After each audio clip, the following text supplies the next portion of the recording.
We are a peaceful people. Struggle is we struggle, and we don't look for trouble.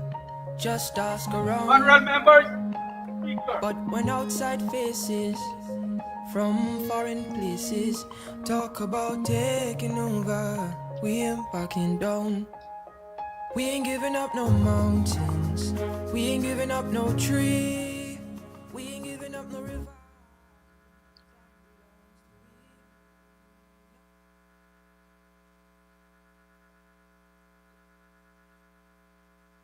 Honorable members, I declare this 54th sitting of the National Assembly of the 12th Parliament of the Cooperative Republic of Guyana to be duly constituted and in session. The clerk will lead us in prayers. Almighty God, we are here gathered together.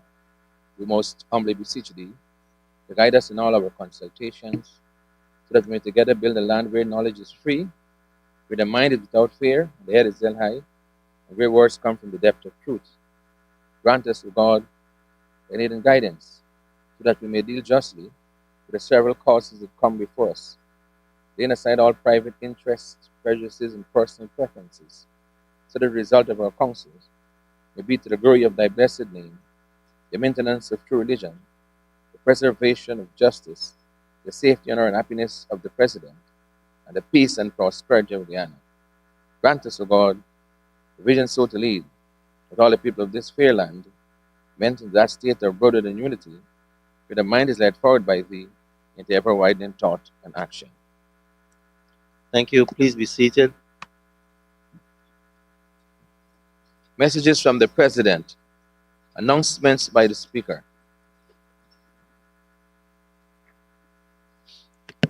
Honorable members,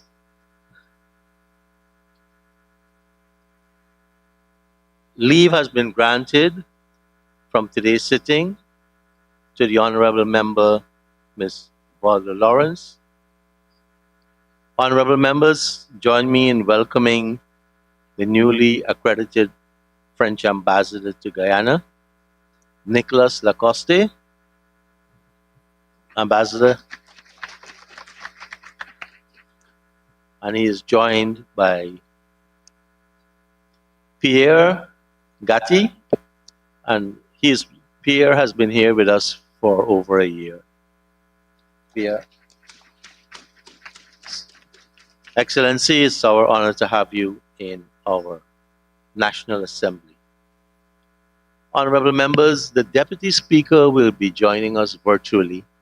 A few weeks ago, he had to leave Guyana because one of his kids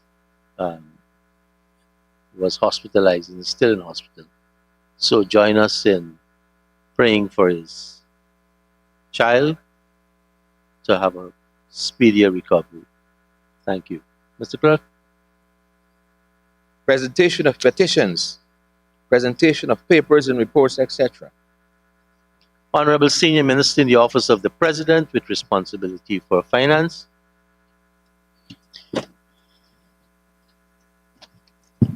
Thank you very much, Mr. Speaker.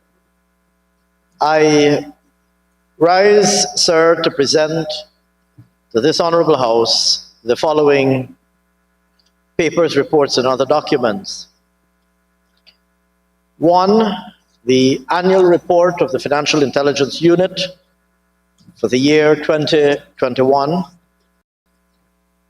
Two, the annual report of the Guyana Oil Company for the year 2020.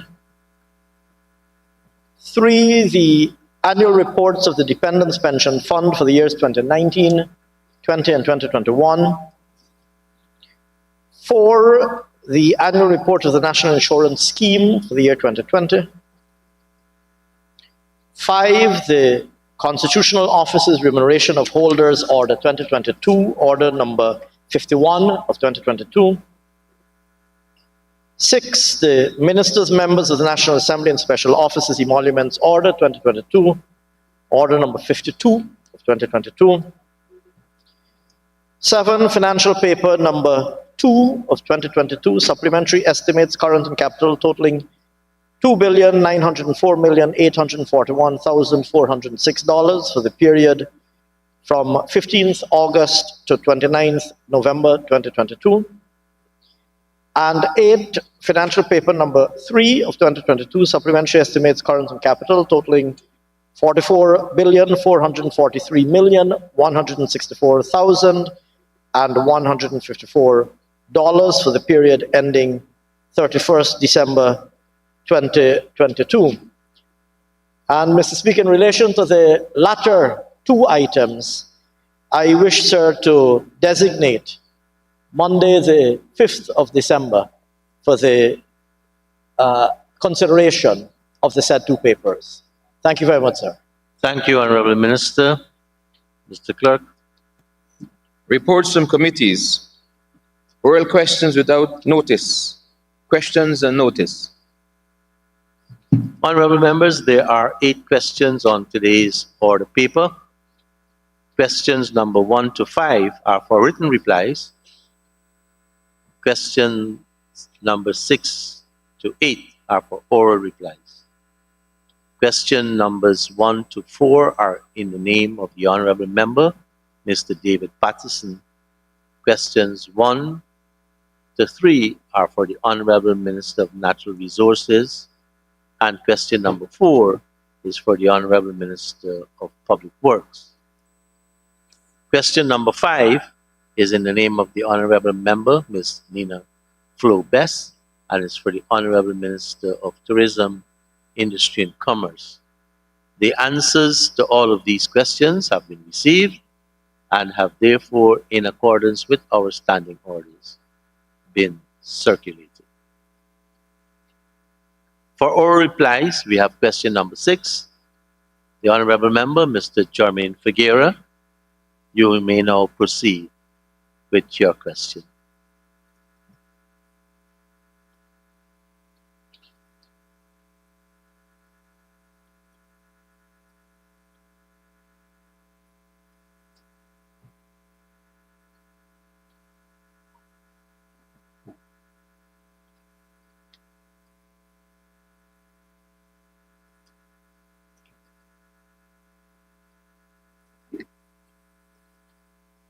Thank you, Mr. Speaker. Mr. Speaker, can the Minister with responsibility for health inform this House of the number of doctors, registered nurses, and nursing attendants who have voluntarily left the Linden Hospital between August 2020 and June 30th, 2022? Honorable Minister of Health, you may reply. Thank you very much, Mr. Speaker. Thank you, Honorable Member. Mr. Speaker, just a quick clarification from the member. What does he mean by voluntarily left the hospital? Just leave the job. Can we get more pellucid than that? So if the member means that somebody who has resigned from the job, Yes. then in 2020, we had 1 medical doctor who resigned. In 2020, we had 22 registered nurses who resigned and no nursing assistant. In 2021, we had 3 doctors that resigned. We had 35 registered nurses and no nursing assistant. And in 2022, no doctor resigned. We had 16 registered nurses and we have 5 nursing assistants. Thank you very much. Honorable Member, Mr. Figuera. Thank you. Honorable Minister, can you further inform this House of the number of doctors, registered nurses, and nursing assistants who were dismissed or contracted or contracts were not renewed by the Linden Hospital between August 2020 and June 2022? Honorable Minister of Health, you may reply. Thank you, Mr. Speaker. In all 3 categories, nobody was dismissed and all the contracts were renewed. Thank you, Honorable Minister. Thank you. Honorable Member Mr. Figueroa. Can the Minister further inform the House of the number of doctors, registered nurses, and nursing assistants who were transferred from the Linden Hospital between August 2020 and June 30th of 2022? Honorable Minister of Health, you may reply. Thank you, Mr. Speaker. Thank you, Honorable Member.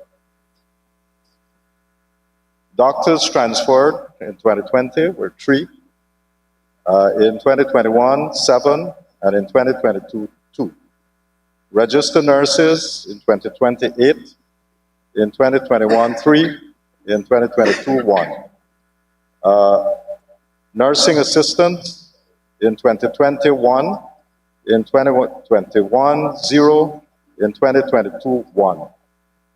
Just maybe to give a context, Mr. Speaker, between 2016 to 2019, we had 34 doctors who were transferred. And in 2016 to 2019, you had 18 registered nurses who were transferred. And for the same period, you had one nursing assistant who was transferred. Thank you, Honorable Minister of Health. Honorable Member Mr. Ramjatan, you're standing to... Mr. Honorable... Can I have a follow-up question? Yes. Thank you. Could the Honorable Minister state with regards to the 3 doctors that he would have indicated would have been transferred, what specialty they were providing the Linden Hospital complex? What specialty they had? And if they were indeed specialty, how are those specialties being replaced by those doctors who would have been transferred? Honorable Minister of Health. Mr. Speaker, currently we have 38 doctors at the Linden Hospital. 25 of them are government medical officers, and we have 13 specialists. So all the Linden Hospital. So all the specialties at the hospital, surgical, obstetrics, gynecology, medicine, pediatrics, all are adequately covered. In terms of the doctors who were transferred, we have doctors who would have served as government medical officers that wanted to get better qualifications. And as you know, we have a postgraduate program between the University of Guyana, Georgetown Hospital, and the Ministry, where we have 14 different specialties that we offer. So many of these doctors would have come from Linden to join those programs, so they are now furthering their qualification to become specialists. Thank you, Honorable Minister. Mr. Clerk. Statements by ministers, including policy statements. Honorable Minister of Foreign Affairs and International Cooperation. International Trade, sorry. Thank you, Mr. Speaker. I'm going to update the House on the recent concluded oral hearings in The Hague.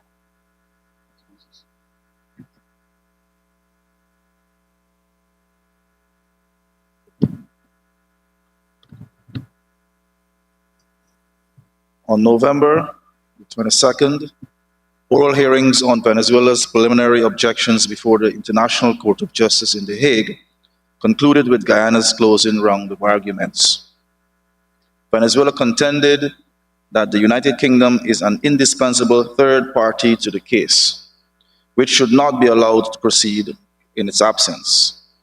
Guyana argued that the United Kingdom is not indispensable because it has no legal interests that would be affected by a judgment on the validity of the arbitral award on the 3rd of October, 1899, which fixed the boundary between British Guyana and Venezuela, or any interests in the boundary itself, such interests having terminated in May of 19 1966 upon Guyana's independence.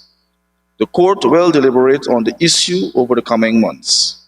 A decision is expected by spring of 2023. Guyana is confident that its arguments will prevail and that the court will reject Venezuela's objections and advance the case to the merits phase. Thank you. Thank you very much, Honorable Minister. Mr. Clerk. Personal explanations. Requests for leave to move the adjournment of the National Assembly on definite matters of urgent public importance. Motions relating to the business or sittings of the National Assembly and moved by a minister. Introduction of bills. Public business. Government's business. Honorable members, we will now proceed with the second reading of the High Purchase Bill 2020, Bill number 14 of 2020, published on the 10th of November 2020.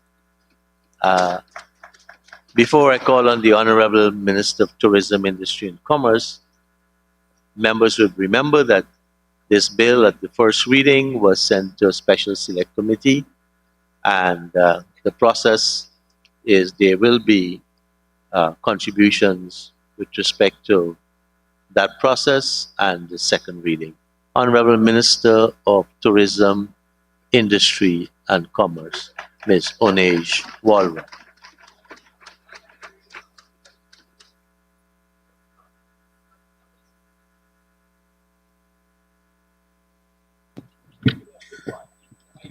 Thank you very much, Mr. Speaker. Mr. Speaker, I rise to move that the Hire Purchase Bill number 14 of 2020, published on the 23rd of December, be now read a second time. Mr. Speaker, I'm particularly pleased to have had the opportunity to work on this piece of legislation, which we believe will make a consequential contribution to the environment for trade and commerce in Guyana, and most importantly, to the lives of everyday people. The bill applies not only to hire purchase agreements, but also to credit sale and conditional sales agreement. When enacted, it will provide a statutory framework to govern contracts between buyers and sellers under such arrangements. Mr. Speaker, hire purchase is a mechanism that enables persons of limited means to acquire and enjoy goods that they may not otherwise have been able to afford. As we all know, under typical hire purchase agreements, the hire is able to take possession of goods without immediately paying the full price for them. Instead, the hire pays a deposit or a down payment and makes good on the full purchase price by paying affordable installments on a periodic basis.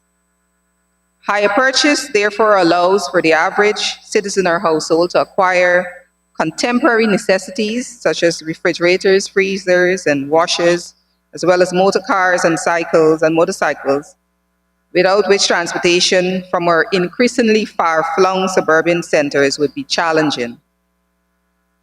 It may perhaps be lesser known, Mr. Speaker, but small businesses and micro-businesses in many sectors also make extensive use of hire purchase and similar arrangements to obtain machinery and equipment for their operations. Mr. Speaker, hire purchase and other credit sales arrangements also benefit sellers. They do so principally by creating a mechanism that increases sales significantly above the level that would be possible if immediate payment of the full purchase price were the only option for the sale of goods. But, Mr. Speaker, despite all the benefits of the hire purchase, there are many potential pitfalls in these types of arrangements. The vast majority of these potential perils devolve on the relatively powerless consumer under the current framework, which is largely governed by the common law of contract. The doctrine of contract can be notoriously harsh where there are asymmetries in terms of power relations between contractual parties. This is precisely the situation that faces consumers when they are in the market for types of goods that are typically sold on terms.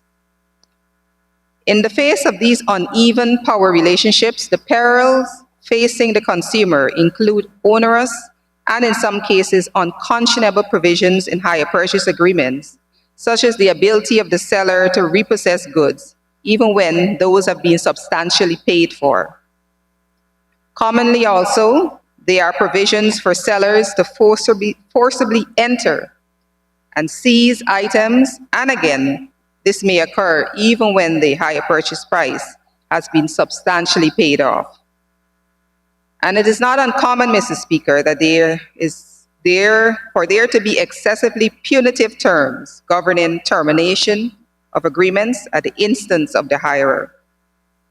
By way of illustration, Mr. Speaker, at the time this bill was tabled, the Competition Commission had reported that in the preceding 5 years, it had received a number of complaints on the subject of hire purchase arrangements. The transactions associated with these complaints accounted for a cumulative value exceeding $200 million. The Commission had also reported significant difficulties in resolving these matters, given the lack of a statutory framework governing hire purchase arrangements. Mr. Speaker, this bill seeks to level the playing field associated with hire purchase, credit, and conditional sales agreements by providing substantial protection to consumers who opt to enter them. It is of some importance, Mr. Speaker, that I say the bill seeks to level the playing field and not to distort it. We are mindful of and are determined to avoid replacing a regime that substantially disadvantaged the buyer with one that disadvantaged the seller. Thus, you will find, Mr. Speaker, when I come to explaining some of the actual provisions of the bill, that there are some there which also provide protection against unfair practice on the part of the buyer. Mr. Speaker, before I address some of the specific provisions of the bill, I wish to give a bit of background on the bill and the process that has gone through getting it to this point. This particular bill has its origins in the previous Parliament. For reasons which need not to detain us here, Mr. Speaker, the bill did not complete its way through the parliamentary process in that session. However, it was reintroduced on the 12th Parliament in November of 2020. Subsequent to the first reading in December of 2020, the bill was referred to a special select committee for consideration. The select committee had its first meeting in June of 2021, but commenced its proper work in April of this year. Despite the delay in commencing its work, once started, the committee worked efficiently, and I would dare say effectively, in its consideration of the bill. The committee held a series of meetings between mid-April and the end of July, and we transmitted a report back to the House on the 8th of August. At all times, we had the benefit of the invaluable support rendered by the Parliament staff, for which, Mr. Speaker, I wish to place on record our sincerest gratitude and appreciation. Mr. Speaker, the Select Committee benefited also from full participation from members of the government and opposition. I am pleased to note the bipartisan support for the bill as the committee went through the process of considering it. There was a wide and inclusive consultation process as we worked on this bill. One aspect of this process was a public consultation whereby members of the public were invited to make written and oral submissions on the bill. Advertisements were placed in the press inviting such submissions for a period of 3 weeks during May of this year. Additionally, all major commercial operators who are known to offer hire purchase arrangements were invited to make submissions. The committee received useful representations on the bill from a number of stakeholders. These included the Bar Association, the Competition and Consumers Affairs Commission, and major private sector retailers who offer hire purchase arrangements to their customers. Finally, on this point, Mr. Speaker, the committee was advised that during the original process of drafting the bill, the Guyana Consumers Association, another major stakeholder, was integrally involved in consultations at that time.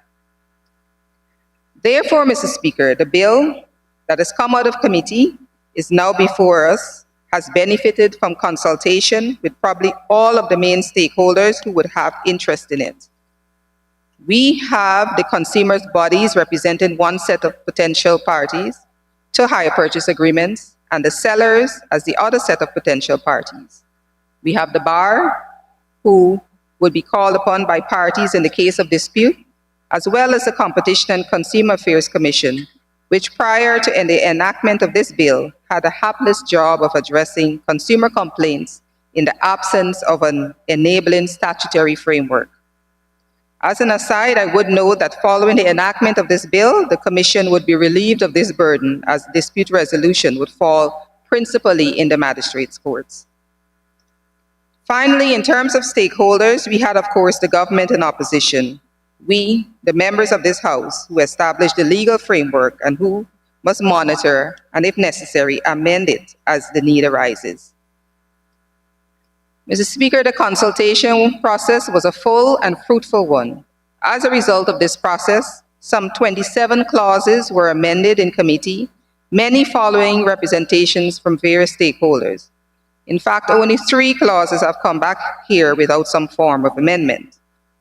Additionally, Mr. Speaker, an entire section, Part 3, comprising 6 major clauses, has been added. This section deals with registration of agreements and applies to situations where the purchase price is $100,000 or more. Part 3 provides for such notices of sales to be registered in the commercial registry and made known to the public at large through a search of the register. The addition of this particular section was done with a forward-looking perspective to ensure compatibility with the Movable Property Secured Transaction Bill, which we intend to table in this Honorable House. That bill will deal with other kinds of credit sale agreements. This, Mr. Speaker, in a nutshell, is the process that resulted in the bill that is before us. And I wish to briefly examine some of the key provisions in view of our primary legislative intention.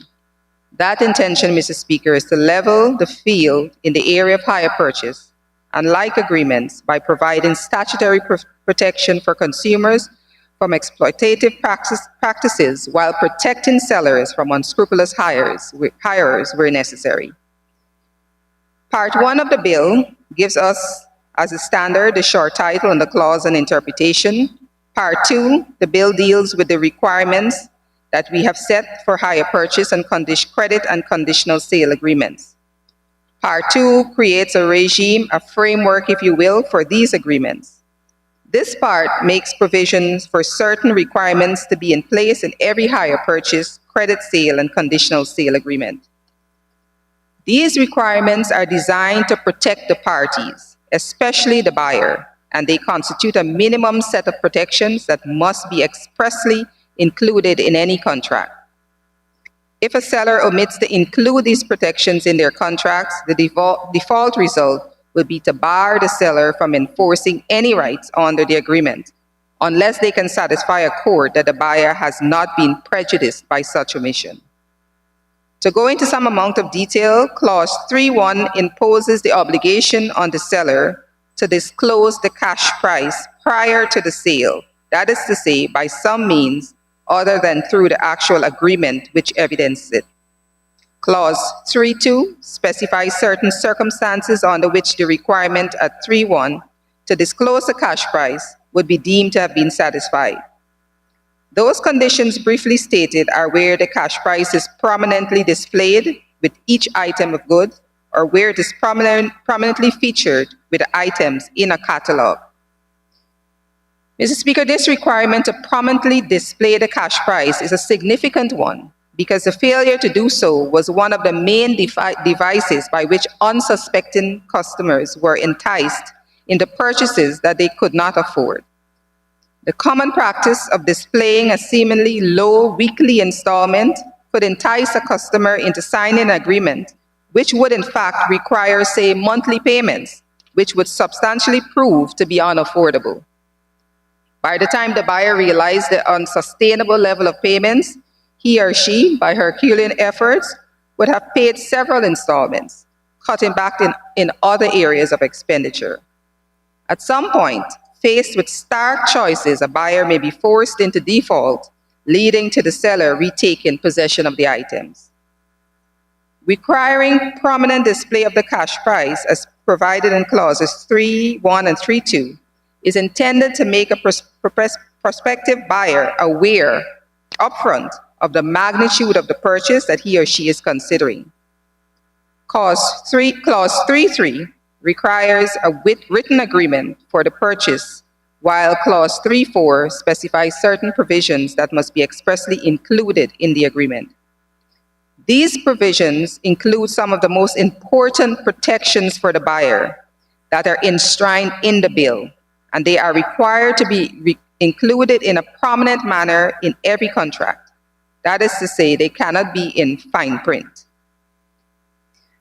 This clause, Mr. Speaker, 3.4, is one of the most consequential provisions in the bill as it relates to consumer protection. It states that among the provisions that every contract must include are: 1, the right of the buyer to terminate the agreement early; a prohibition on the seller repossessing the goods in the absence of a court order, where 70% or more of the higher purchase price is being paid; 3, an obligation of the seller to provide notice to the buyer of an intention to repossess goods where less than 70% of the purchase price has been paid; and the right of a buyer to make good on a breach having had notice of intention to repossess. Mr. Speaker, these are some of the substantive rights and obligations that are enshrined in various clauses of the bill, and I shall deal with them in some detail shortly. The point here is that not only does the bill provide for these various rights and obligations, but that under Clause 3, it also stipulates that they may expressly be incorporated into the agreements, that they must be expressly incorporated into the agreements. And if they are not included in a prominent manner into the contracts, the seller is prohibited from repossessing goods, prohibited from seizing security deposits, or suing guarantors, among other things, unless they can satisfy a court that the omission did not prejudice the buyer. Mr. Speaker, I think that you would agree that these are indeed consequential and powerful protections for buyers.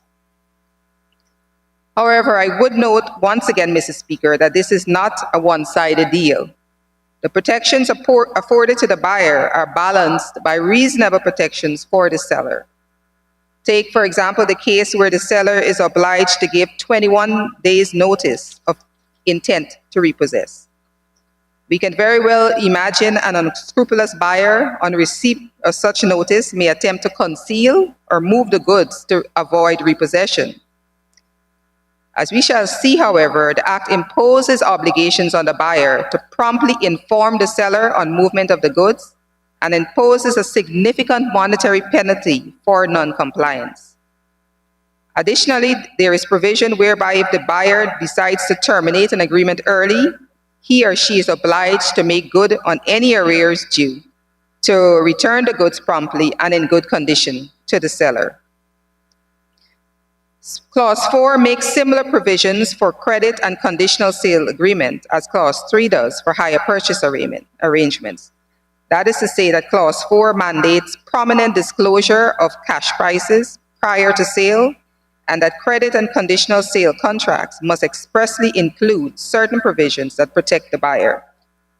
Clause 5 gives the right to the buyer to terminate agreements and makes provision for certain rights of the buyer and indeed the seller where such a course of action is pursued. As we have seen on the Clause 3 and 4, these rights that are provided for in Clause 5 are among those that must be expressly included in contracts. I turn now to Clause 6, which again is one of the most consequential clauses in the bill. This clause provides that certain provisions shall be void and shall have no effect if included in any hire purchase agreements.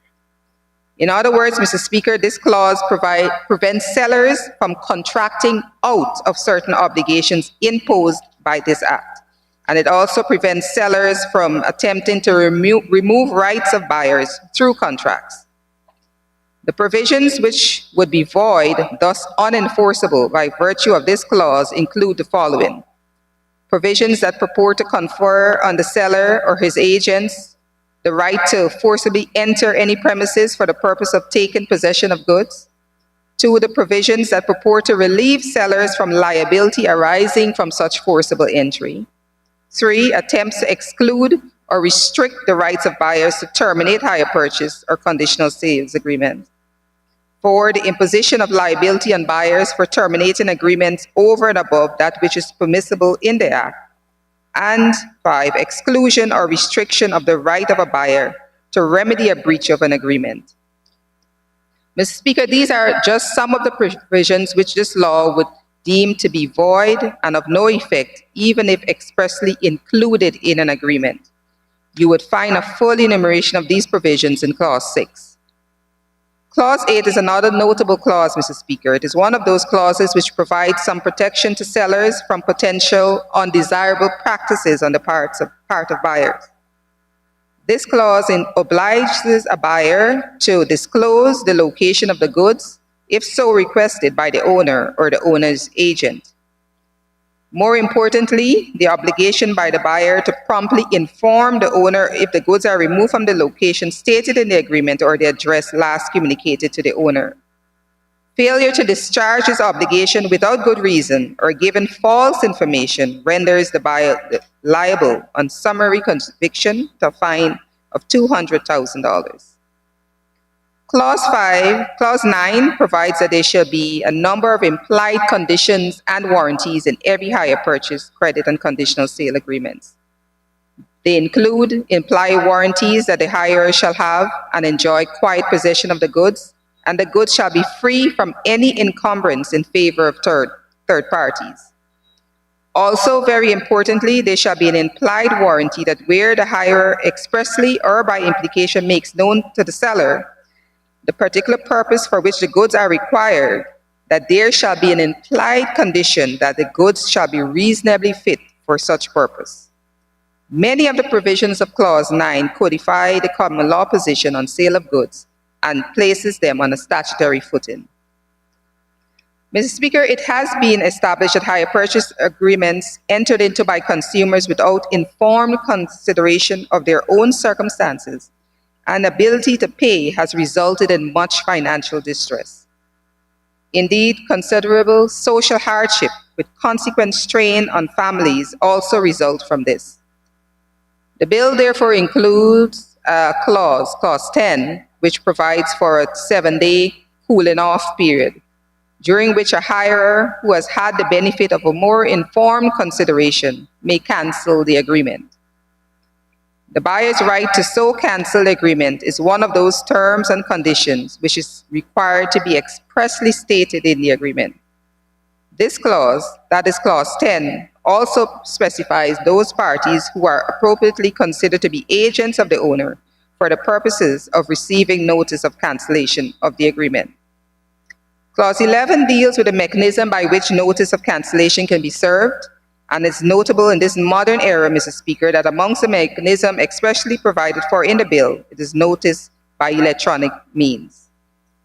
Clause 12 imposes a number of reasonable obligations on a buyer who elects to cancel an agreement, including the obligation to redeliver the goods to the seller in good condition. It also provides that if a buyer purports to cancel an agreement without redelivering the goods to the seller, then the cancellation of the agreement would be of no effect. Clause 13 makes provisions for a buyer who cancels an agreement to recover any monies paid under that agreement, subject to a restocking fee charged by a seller to a maximum of 10%. Once again, Mr. Speaker, we see this recurring theme of balancing the protection of buyer and the seller. Clause 14 makes provision for a buyer who has had 2 more agreements with any seller to apportion payments between or amongst the agreements. This is especially useful where a buyer may experience some temporary difficulty in meeting payments. Conceivably, he or she could avoid default completely on one agreement while making partial payment on the others. In the current regime, Mr. Speaker, the buyer would lose both under both agreements. Clause 15 makes certain arrangements in respect of agreements concerning vehicles. This clause requires the Revenue Authority to make an annotation on the registration of a vehicle indicating that the said vehicle is the subject of a hire purchase agreement. This annotation would put a potential buyer on notice that there is an encumbrance on the vehicle. I turn now to Part 3 of the bill, Mrs. Speaker. As I indicated earlier, this is an entirely new section which was inserted in committee. It comprises 6 clauses which make certain provisions for registration of hire purchase and other credit and conditional sales agreements where the total price is equal to or exceeds $100,000. This part at Clause 17 designates the commercial registry as the authority for registering notices of these agreements and any subsequent cancellation or discharge of them. It also provides at Clause 18 for a notice of agreement to be effective against third parties, provided that the notice is searchable in the registry. The registry would be available for searching by any person who pays the prescribed fee, and no reason needs to be given for requesting a search. Clause 19 makes provision for the establishment of an electronic register, whereby both submission of information and searching of the register may be done by electronic means. The whole point of registration, Mr. Speaker, would be to put potential buyers on notice as to the seller's interest in the goods. This would avoid issues that would arise where persons attempt to sell movable goods which they are not entitled to dispose of. Moving on to Part 4 of the bill, Mr. Speaker, here we deal with recovery of possession and other remedies for default. The first clause under Part 4, that is Clause 22, provides that the seller may bring an action to enforce a right to repossess goods sold under hire purchase agreement. However, Mr. Speaker, in Clause 23, the bill, when enacted, prohibits the seller from repossessing goods without first approaching the court and obtaining an order if 70% or more of the purchase price has been paid. More than any other, Mr. Speaker, this clause provides protection to the consumer against one of the most objectionable and unconscionable practices in hire purchase arrangements. This practice is where a hirer has paid almost the entire hire purchase price comprising principal and interest, has a minimal balance left to liquidate, but is subject to repossession of the goods by the seller. Under this scheme, a hirer could conceivably pay all installments save the final one, and yet have the goods repossessed without notice. Nothing could be more unconscionable than this, Mr. Speaker, and the bill would cure such mischief once and for all. Where less than 70% of the price has been paid in the face of a breach of the agreement by the buyer, the seller must give 21 days notice of an intent to repossess the item. In this case, the seller is not obliged to seek the leave of the court to take repossession of the item, but it is obliged to give notice and is also obliged to allow the buyer to cure the breach. These provisions are detailed in Clause 29 of the bill. I would point out, Mr. Speaker, just by way of illustration of the consultative process, that when this bill was tabled, the threshold that we proposed was in fact 50%. Representatives of the industry felt that this threshold was far too low. Industry argued for a minimum threshold of 80% of the purchase price being paid. In settling at a level of 70%, at committee, we took into account not only the need to protect the consumer and the seller, but also the overall benefit of hire purchase to the consumer. This benefit is to bring the price of items within reach of the ordinary consumer. We were mindful of the risk that setting the threshold too low might result in industry raising the initial down payments or deposits to a level that would make it inaccessible and unaffordable for many people. Clauses 24 and 25 set out a comprehensive regime for determination of matters relating to actions for the recovery of possessions of goods. They confer jurisdiction in these matters upon the magistrates' courts, regardless of the sum of money involved. They also confer certain powers on the court with respect to these matters and provide that failure to comply with orders of the court constitute offenses punishable by fines up to $200,000 on summary conviction. It is notable that this is part of the amendment, Mr. Speaker, where we included that this is without prejudice to the rights of the buyer or the sellers to approach the High Court for remedy.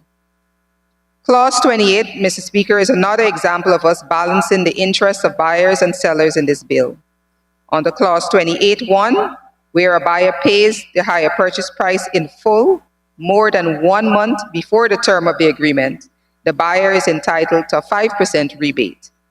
Conversely, Mr. Speaker, Clause 28(2) provides that where installments remain unpaid for more than a month, then a penalty of 5% may be instituted for such non-payment. Mr. Speaker, Clause 32 confers a general jurisdiction upon the Magistrate Court to hear any matters on this Act without prejudice to the jurisdiction of the High Court in appropriate cases. This is complementary to the specific jurisdiction with respect to actions for repossession, which was dealt with in Clauses 24 and 25. This clause also provides for the application of the Summary Jurisdiction Petty Debt Act, the Summary Jurisdiction Magistrates Act, and the Summary Jurisdiction Appeals Act, and any rules made thereunder in respect of any action or proceeding brought in the Magistrate Court under this Act. As we come to the end of the bill, Mr. Speaker, another notable feature is at Clause 33, which places the obligation on the owner to obtain insurance, albeit at the cost of the buyer, where insurance is a requirement of the agreement. Mr. Speaker, these clauses that I have gone through in varying degrees of detail constitute some of the crowning features of this long overdue bill. This bill comes to us here in Guyana more than 8 decades after the United Kingdom first put hire purchase on a statutory footing in 1938. I was also made to understand that we are also amongst the last of, if not the last in the Caribbean to do so, to put hire purchase and similar arrangements on statutory footing. Despite the delay, Mr. Speaker, I think we can all be gratified that the bill we bring to this floor here today has benefited from the fullest possible consultation. It enjoys broad support of major stakeholder groups, and I'm confident that it will significantly improve the commercial environment by providing sorely needed protection for both buyers and sellers under hire purchase arrangements. I therefore highly commend this bill to this honorable House for passage. Thank you, Mr. Speaker.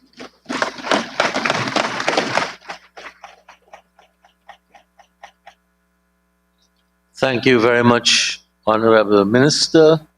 Let me add my congratulations to you and the committee for working on this.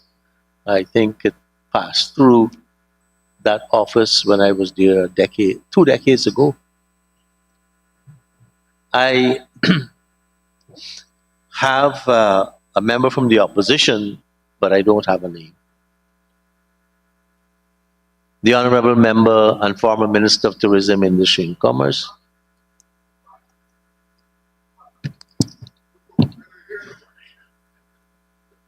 Thank you, Mr. Speaker. Go ahead, Honorable Member Hemraj.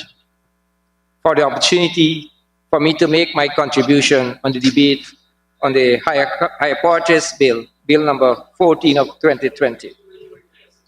Mr. Speaker, Guyanese of all walks of life, more especially those of the lower income bracket, would often find it challenging to purchase things for cash. Would have one time or another purchased something under the hire purchase agreement. Many families would have used this method of purchase to acquire and enjoy the use of vehicles, furniture, and other household appliances in circumstances where they could not have afforded the cash price. Very often, you will hear Guyanese speaking among themselves that how they had to band their belly and pay for the item little by little. Or you would have also heard the term work and pay for the things they have acquired. Minibus owners, hire car owners, chainsaw operators, weeders, are some of the persons who would have acquired these things using the hire purchase arrangement. Many businesses in Guyana also offer goods to the Guyanese consumer through the hire purchase arrangement. Both consumers and sellers benefit from this type of arrangement. Mr. Speaker, these types of arrangements, this business transaction is conducted by our people on a daily basis. And I agree that we should have legislation to regulate its operation. Mr. Speaker, put simply, hire purchase transactions, the hire or buyer usually make an initial deposit, a down payment, toward the purchase price of the item, take possession of them, and give the buyer the undertaking that he will pay a sum of money in installment as rent for the period towards the purchase price. When the final installment is paid, the buyer then becomes the owner of the item. Until then, the ownership lies with the seller. This may appear a simple matter of buying and selling and paying in installments. However, difficulty and hardship sometimes arise when the buyer, for some legitimate reasons, fall back on his payment. Currently, the common law governs hire purchase transactions in Guyana. The seller remains the legal owner of the item until the last installment is paid. And should the buyer default in payment of an installment, the owner or the seller is entitled to forfeit all the payments made and has the right to repossess the article. This situation, unconscionable and unpleasant as it is, has been experienced and encountered by many of our citizens who would have lost their hard-earned money because they had the item repossessed due to the default in paying of an installment. The buyer would have suffered both loss of his money and the use of the item on hire. The buyer is at the mercy of the seller under these types of arrangement. On the other hand, Mr. Speaker, the seller runs the risk of default payment by the buyer.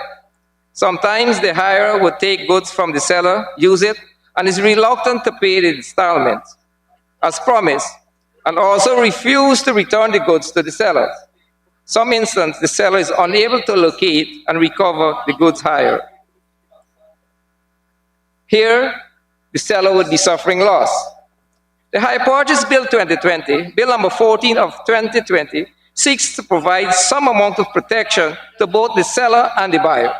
It sets out to alleviate the hardship faced by the buyer under the hire purchase, credit sales, and conditional sales agreement, and also provide the remedy for the owner or seller against the delinquent buyer.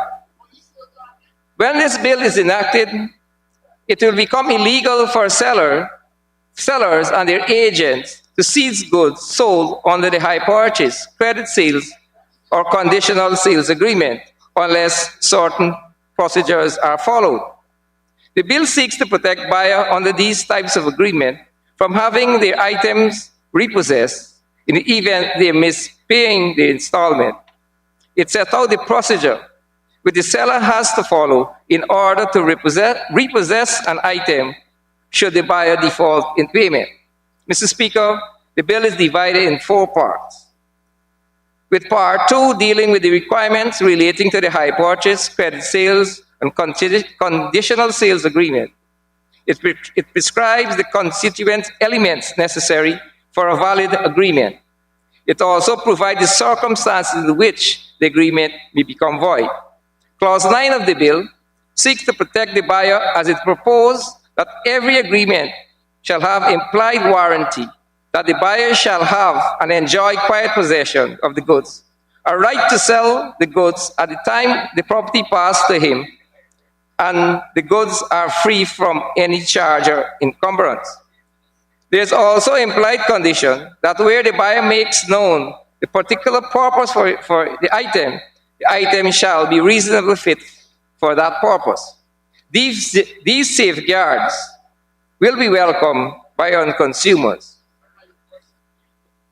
It should be noted that if the buyer decides that he does not wish to pursue the agreement, the bill gives the buyer an option of withdrawing from a signed agreement, provided that within 7 days, a notice of cancellation is served on the owner.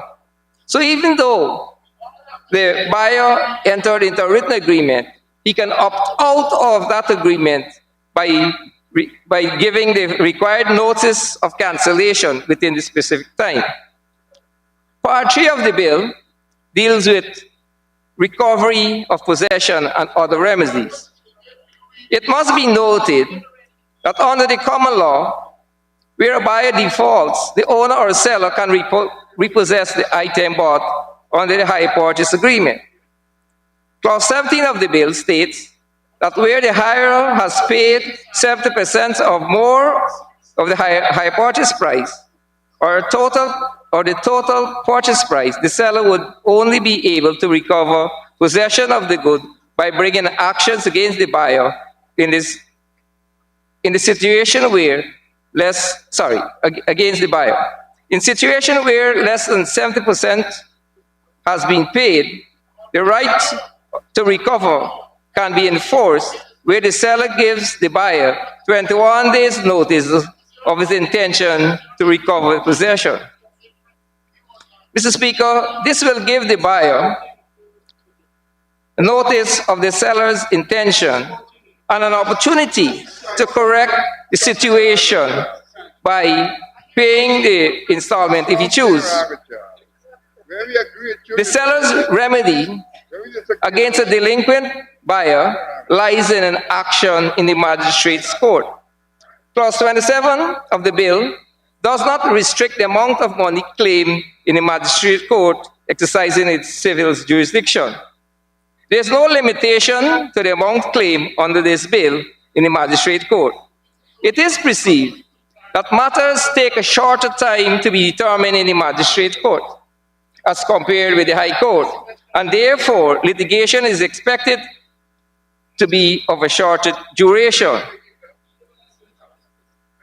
Mr. Speaker, since the magistrate is a creature of statute, this bill should have given the magistrate the authority to award costs to the successful party after the action is concluded. We all know that litigation comes with a cost, and sometimes a very high cost. Mr. Speaker, we on this side have no issue what is in the bill. What we have an issue with is what is not in the bill. Mr. Speaker, we have heard the cries of the Guyanese consumers that the total cost of purchasing under the hire purchase arrangement is very high. You have to pay the down payment, the compound interest charge on the amount owed, the high interest rate charged on the outstanding balance, making this type of transaction extremely expensive on the long run. Consumers complain that they sometimes end up paying 2.5 to 3 times the cash price under the hire purchase arrangement. This is due mainly to the substantially high interest rate charge. This bill should have in some way addressed the concern of the high interest rates faced by the Guyanese consumer. Times are hard, our consumers are facing hell to make ends meet, and to add insult of injury, the meager 8% increase in public servant salary in these times of increased cost of living is more than an insult to our hard-working public servants. Mr. Speaker, the bill should have included a clause proposing to limit the amount of interest charged by the seller. We in the opposition had recommended that there should be a limitation on the interest charge in the hire purchase transaction. We also recommended that the bill adopt and include a method of reducing balance in calculating the installments as opposed to the compound interest method which is currently being used. It was recognized that these two issues were relevant and must be regulated. Mr. Speaker, consumers across Guyana would have welcomed and appreciated the decision to limit the interest charge on hire purchase, credit sales, and conditional sales agreement. What would have been more welcome than to have a method of payment where you pay, the installments get smaller by using the reducing balance method. As you pay both the interest and the principal, and therefore, As you pay, the principal becomes smaller, and hence the interest is reduced. So, in effect, you pay less interest as compared to the fixed interest rate, where the installment is calculated using the compound interest and is fixed for the entire period. Mr. Speaker, these two recommendations were made to the committee by our side of the House, and it was acknowledged that they had merit. Yet, without any discussion, they were cast aside, not considered, not included in the amended bill. And we asked why. Was it because we could not find a similar legislation from Trinidad or Barbados to copy? Is this how we show care and consideration for struggling consumers?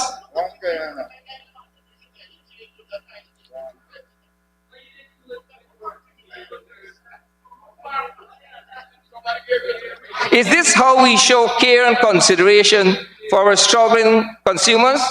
We are aware that consumers are faced every day with high rising costs of living, and we should do everything in our power to make life easier for all Guyanese.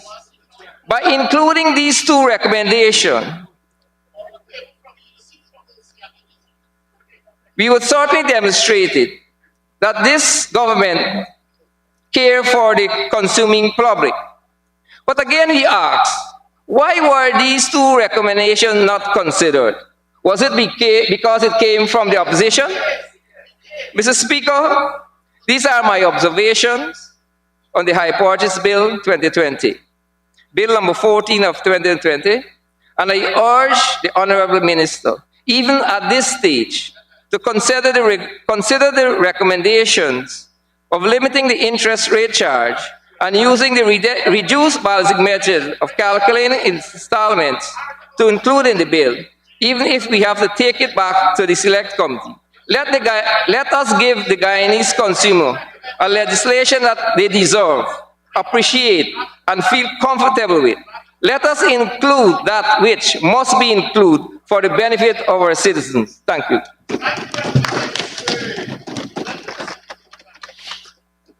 Thank you, Honorable Member. And now for the Honorable Minister of Agriculture, the Honorable Zulfikar Mustafa.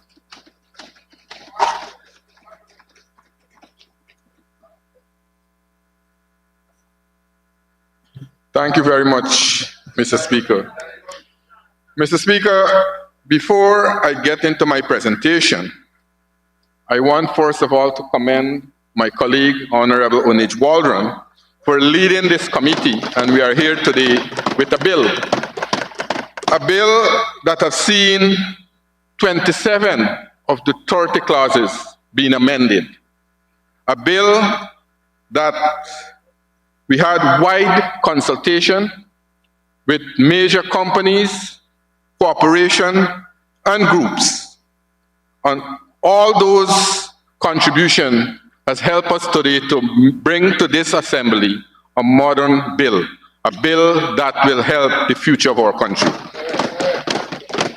And Mr. Speaker, listening to the Honorable Rajkumar, I am very dumbfounded here today because he was a member of the committee. And for the first time, I'm hearing a proposal from the Honorable Rajkumar. And Mr. Speaker, like their coalition party, the PNC, probably they've learned all the tricks now.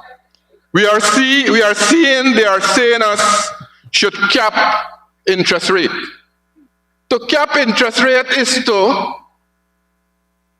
put in price control, what they did in the 70s and 80s in this country. And when the PNC destroyed the entire private sector in our country and take up interest rate by 30 to 40%. That's the history of the PNC, and probably the AFC now have been learning very, very swiftly. So, Mr. Speaker, when you come here, let's come with the fact. We came here today with a bill that has the consensus of the opposition and the government and also all the stakeholders of this country. We came here today to pass a bill that will modernize the Guyana. Because, Mr. Speaker, today Guyana's economy continues to show positive growth and is among one of the fastest growing economies in the world. As a result of Guyana's fastest growing economy, we are seeing many investors who are interested in setting up businesses in Guyana, and our government has recognized that and has been exploring an array of investment opportunities aimed at modernizing every sector in our economy. Mr. Speaker, the development and transformation of the sectors are already becoming evident, as we can see modern infrastructures and new businesses being established. As the government continues its attempt at stimulating the economy, Mr. Speaker, it is necessary, therefore, that the laws are updated and modernized in keeping with Guyana's dynamic and diversified economy. Mr. Speaker, as business booms, it is necessary that there are updated legislations that protect both businesses and consumers. And in that case, in that stead, Mr. Speaker, hire purchase, credit sales, or conditional sales agreement constitute a large portion of retail trade in Guyana. Specifically, hire purchase is one of the preferred purchasing options by many persons to afford household items and equipment, to improve their standard of living and quality of life. Hire purchasing is also done by many of our small businesses, agro-processors, and farmers. Mr. Speaker, today, the second reading of this bill comes after the Special Select Committee, and I want to reiterate that after the Special Select Committee on Hire Purchase Bill, consistent both members of the opposition and government would have conducted the due diligence by publishing in the media, seeking comments and submission from major corporations. Mr. Speaker, the Hire Purchase Bill is a critical piece of legislation, given that Guyana's hire purchase law need updating, and there is a dire need to create a level playing field where both the vendors and buyers is adequately protected. Mr. Speaker, coming out of the process in the Special Select Committee, as I said, is a bill that all of Guyana will benefit. This bill will bring tremendous protection to the ordinary citizen engaged in such transaction. As it stands, buyers make monthly payment towards the purchase price. And I want to say to the Honorable Member, Mr. Rajkumar, that when the price are displayed, the buyers have an opportunity for themselves to know both the price for the goods, and they will make that decision. So we will not impose government control on the private sector like what the PNC government did in the 70s so that our country can go backwards. We have a country that is moving. We have an economy that is moving, and we have the fastest growing economy in the world. That's where we are today.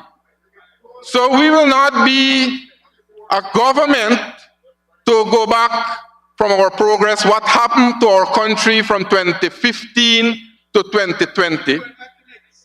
Comrade, Mr. Speaker, what we have an economy, as I said, that is booming. Today we are the envy of not only the Caribbean, but the world. And not only of oil and gas, Mr. Speaker, but in all the sectors in our country, we are seeing progress. You call it, and bills like these will stimulate investment, will stimulate progress, and make the small person, the small farmers, the small miners move up and improve their life. Mr. Speaker, under this hire purchase bill, there are many recommendations in it where it will protect, as I said, both the buyers and the seller.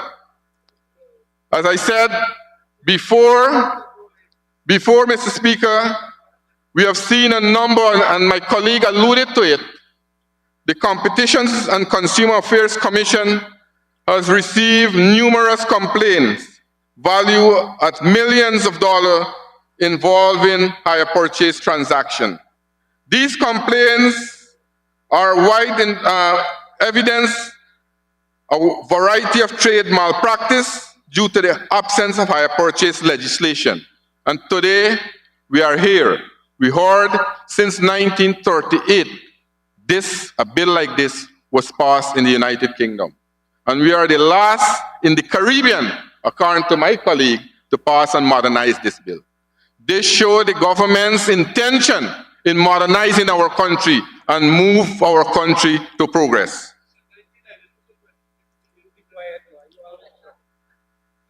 This bill is important to all households, and specifically, Mr. Speaker, and you had your chance from 2015 to 2020. You had your chance from 2015 to 2020, never made an attempt. This was a commitment. This was a commitment by the PPP civic government. This was a commitment by the former Minister of Trade, now the President of our country, His Excellency Dr. Mohammed Irfan Ali. And today we are here to fulfill the commitment of that PPP civic government here in 2022. Mr. Speaker, I want to just deal with it from the agriculture perspective. The agriculture sector, since a large number of farmers seeks to enter into hire purchase and credit sales to purchase farm inputs and farm implements such as tractors, bulldozers, and combine, etc. In many instances, they complain bitterly of unscrupulous owners and sellers of farm implement. This bill will now aid to safeguard the farmers of our country. This bill will aid to safeguard the miners of our country. This legislation, Mr. Speaker, will provide protection of consumers, hirers against immediate repossession in event of default by hirers. That is, immediate seizure of item will now be abolished. And we know that this is a history in our country where many farmers would have taken implement and equipment and hire purchase agreement, and if they fail 1 month, to pay the installment, then the buyer, the hirers, the sellers can come and repossess it. Now, full disclosure of terms of the hire purchase or credit sales transaction to the consumer either before or at the time of signing the hire purchase agreement. This will also end the exploitation of buyers by sellers, that is, stopping the harsh and unconscionable terms in this agreement. Mr. Speaker, this bill is particularly supported since its enactment will have an impact on the agriculture sector. Farmers often use many different types of equipment to improve their production. These are expensive but necessary investment which allow them to remain productive. This bill will allow our farmers to confidently invest in high-value assets to improve their production, as hire purchase will now be seen by many farmers as a financing solution which is safe and suitable for expanding the agribusinesses. Mr. Speaker, please allow me to give an example. If a farmer buy a combine harvester for $10 million on hire purchase, he signed a contract with clauses he could not possibly understand due to the legal language. Over the years, the farmer has been honoring his commitment and making payments for that harvester. However, due to heavy rainfall or other problems, he lost a section of his crop and could not make his payment or meet his commitment. Mr. Speaker, currently, if you default on any single payment, the seller can forfeit all the previous payment and repossess the item. And in most cases, this is what happened. Going back to my example, the seller repossesses the combine and then resells it to another farmer without giving the first farmer any money you would have already paid. This bill will abolish that. That's the protection I am talking about. And that's the protection we are protecting, the productive sector in our country. Mr. Speaker, as I said, this bill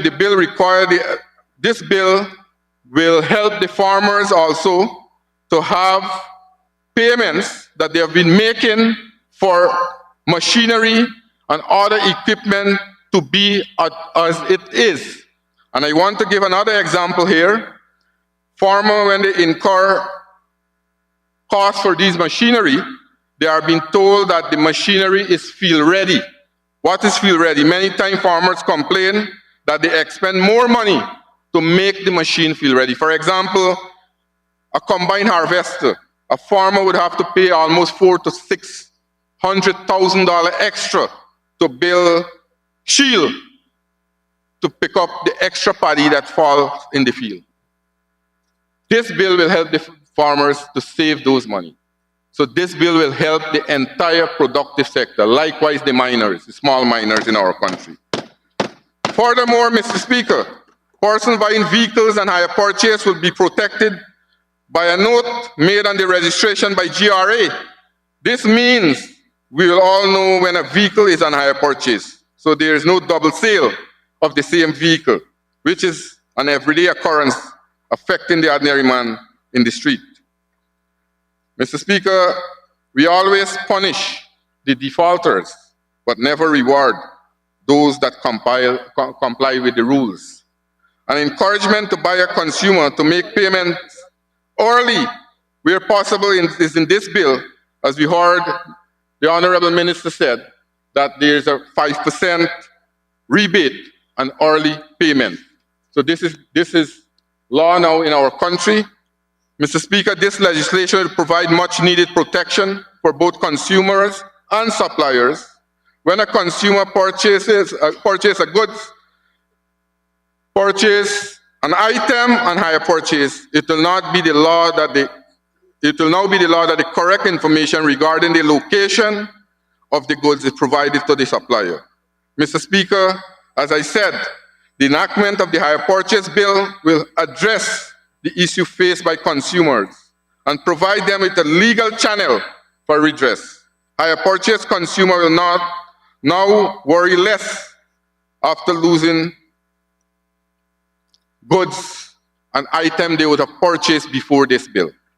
This legislation is indeed timely. This legislation will provide much needed protection, as I said earlier, to the person involved in hire purchase.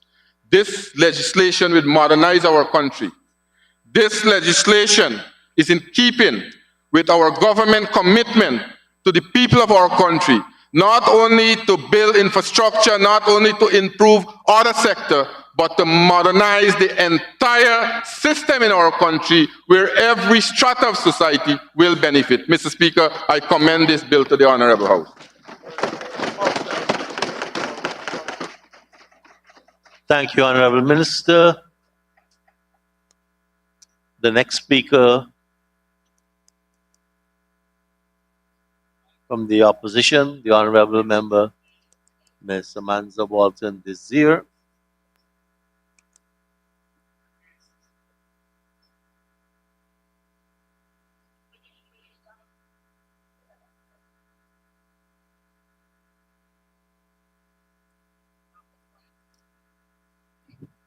Thank you, Mr. Speaker. Good afternoon. You know, Mr. Speaker, I was quite prepared to come here this afternoon and be my usual sanguine self. But, Mr. Speaker, I think I'm precluded from doing that for a number of reasons this afternoon. As has been stated, yes, we in the opposition supported the measures that have been put here today. I want to say to the Honorable Zulfikar that indeed these matters were raised, and I want to draw your attention to the minutes of the fifth meeting of the Special Select Committee at para 7.1, where it says, in response to a member's query on the limitation of interest charges or the method of calculating the installments, the committee agreed that this was a complex issue that must be regulated. In addition, the committee acknowledged that it might require the services of an accountant to examine the interest rates.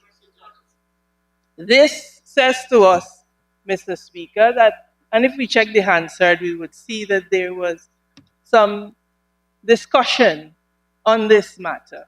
Mr. Speaker, the difficulty that I have is that it appears to me that my colleagues on the opposite side of the floor believe that, because a measure comes from this side of the House, that it ought to be ignored.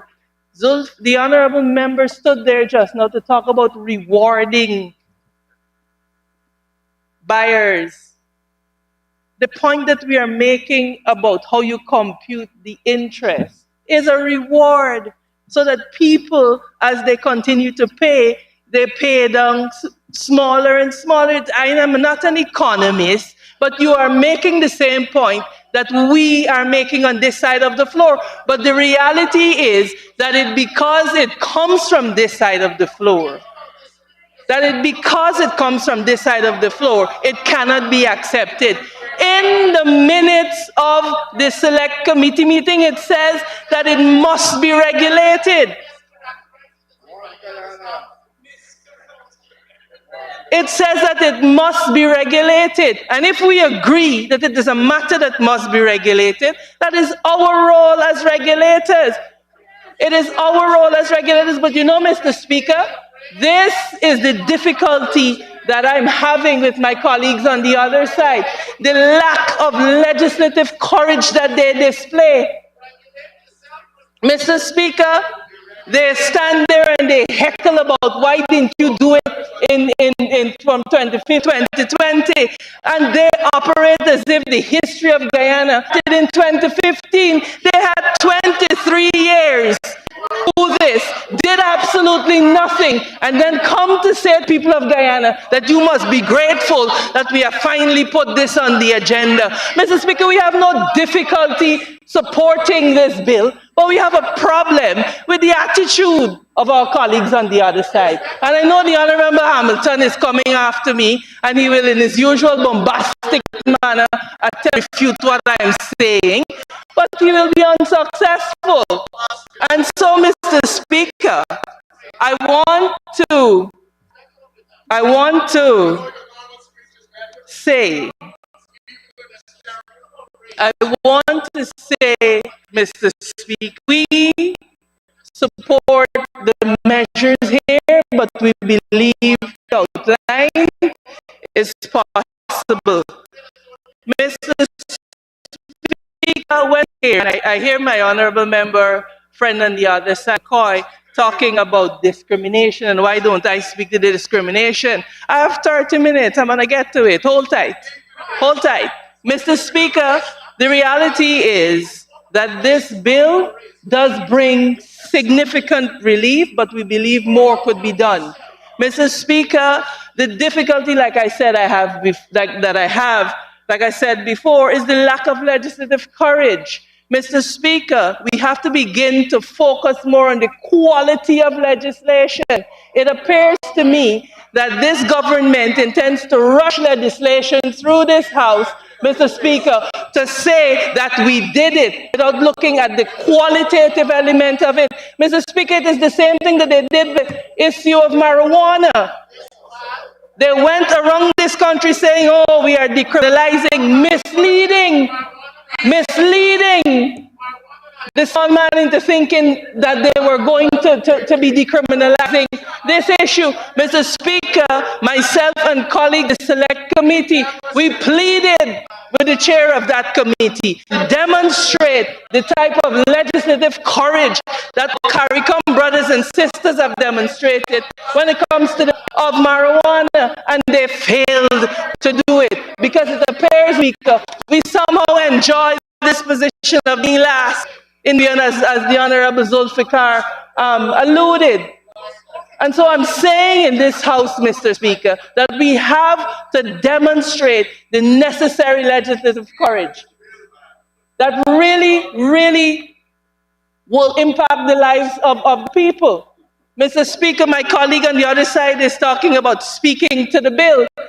Yet when my colleague Hemraj came up here, oh, you must just say we support and it will be the end of that. That is not the end of that, because as I am standing here, Mr. Speaker, I will use the opportunity to say and to bring to our attention once more that the people of Guyana are suffering. Mr. Speaker, the Honorable Member Zulfikar stood in this House and he spoke about the flourishing economy. The World Bank report, Mr. Speaker, says that 50% of Guyanese are living below the poverty line. What are they talking about? Who is this wealth going to? 50% of the people are living below the poverty line, Mr. Speaker. So what are we talking about? And then at 3:17 this afternoon, Mr. Speaker, we receive an email for a supplementary provision of how much? $44 billion that is going to be considered in this seating today. Mr. Speaker, it tells me that that is the real reason we are here, because they have to dip into the kitty once again to spend and spend and spend in a manner that is not impacting the life of the ordinary Guyanese. Mr. Speaker, let me say, Mr. Speaker, that you are seeing all around what we stood here and warned. We had no less a person, the highest official of the land, threatening to remove contracts from the Public Works Ministry to another. Y'all know what I'm talking about. You all know what I'm talking about. You all know what I'm talking about. Right? It is not only you all can speak. I have the mic now and I will speak. You all need to tell the truth that the PSIP is collapsing because of exactly what we warned, that we do not have the capacity locally to carry through that type of project, that we did not have the capacity either in the private sector or the public sector to undertake it. That is why the road from Grove can't be finished, and that is why you all are running around like headless chickens trying to implement a program that we do not have the capacity. Mr. Speaker, as we're talking here about the welfare of Guyanese, I want to point out, sir, that Guyanese, the ordinary Guyanese, the working class Guyanese, they're finding it difficult to survive, Mr. Speaker. They're finding it difficult to survive. Mr. Speaker, over the last 2 days, if you were to take an assessment, oil that used to be $200 and something a bottle is now gone to $480. Garlic has increased by another $80. Mr. Speaker, this is the reality, that the daily commodities that people need to live in this country, they cannot afford, Mr. Speaker. And then the government announces a measly 8% increase. A measly 8% increase that they will tax. And they have not, sir. They have not even provided an increase that will allow Guyanese to meet the cost of food inflation. And they come here to talk about they care about the people of Guyana. Mr. Speaker, those are the facts, and they do not get away. They cannot get away with denying the facts, you know. Soren Kierkegaard, one of my favorite philosophers, said, you get fooled two ways: by refusing to believe what is true and by believing what is false. And that is what the PPPC administration want the people of Guyana to do. They want us to believe that they care, when every action that they have taken shown that they care about their friends, they care about their families, and they care about their favorite. And that is the end of that. The poor and working class will have to get by however they get by.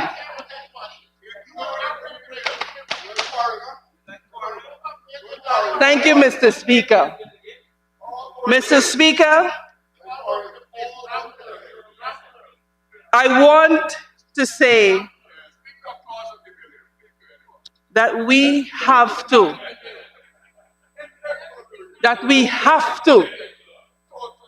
as a matter of urgency, examine the circumstances that are facing the poor and working class Guyanese, Mr. Speaker.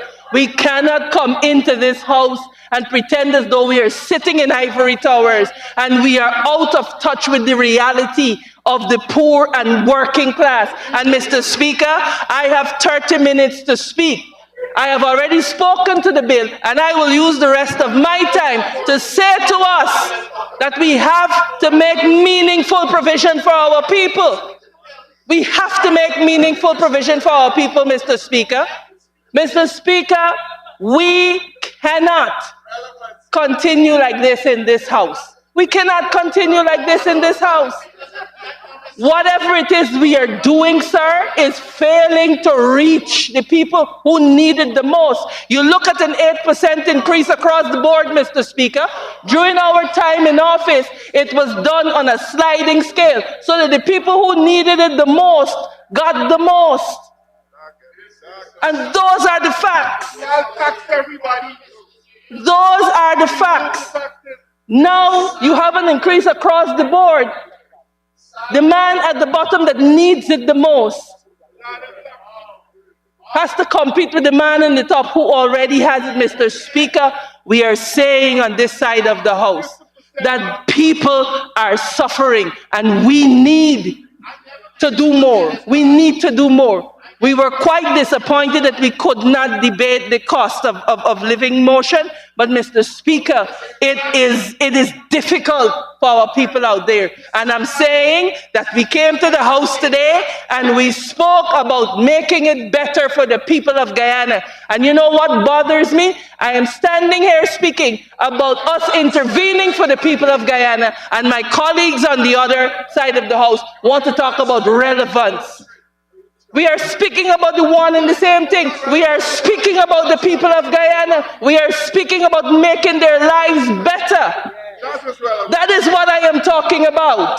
Honorable member, I listened and I accepted that's an example about the relevance, so reapply it now to the bill. Mr. Speaker, I will say this, that we on this side of the House are the duly elected representative of the people of Guyana. Mr. Speaker, in that light, I will address the matters that are relevant to the bill and that I believe are connected to the bill. So, sir, I thank you for your caution, but I want to go on to say this, please.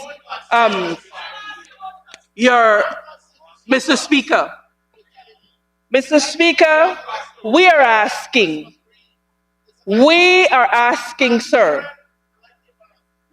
based on the representations that we made in the Select Committee, that the Honorable Minister consider the issue of how they compute the interest, as it will bring real, meaningful relief. We do not wait.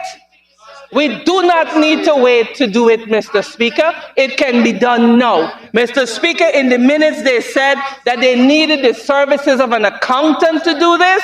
It cannot be that we cannot find an accountant to do this. It is a question of the will of us, of the legislators in this House. And we are willing to sit with the government and we are willing to hammer out with them a provision a draft provision to be included to bring the real and meaningful relief that our people need.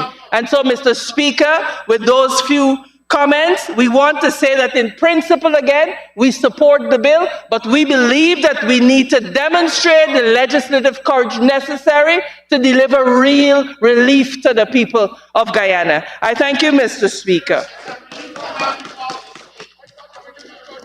Thank you very much, Honorable Member. And now it's the Honorable Member, Ms. Susan Rodriguez, to make her contribution.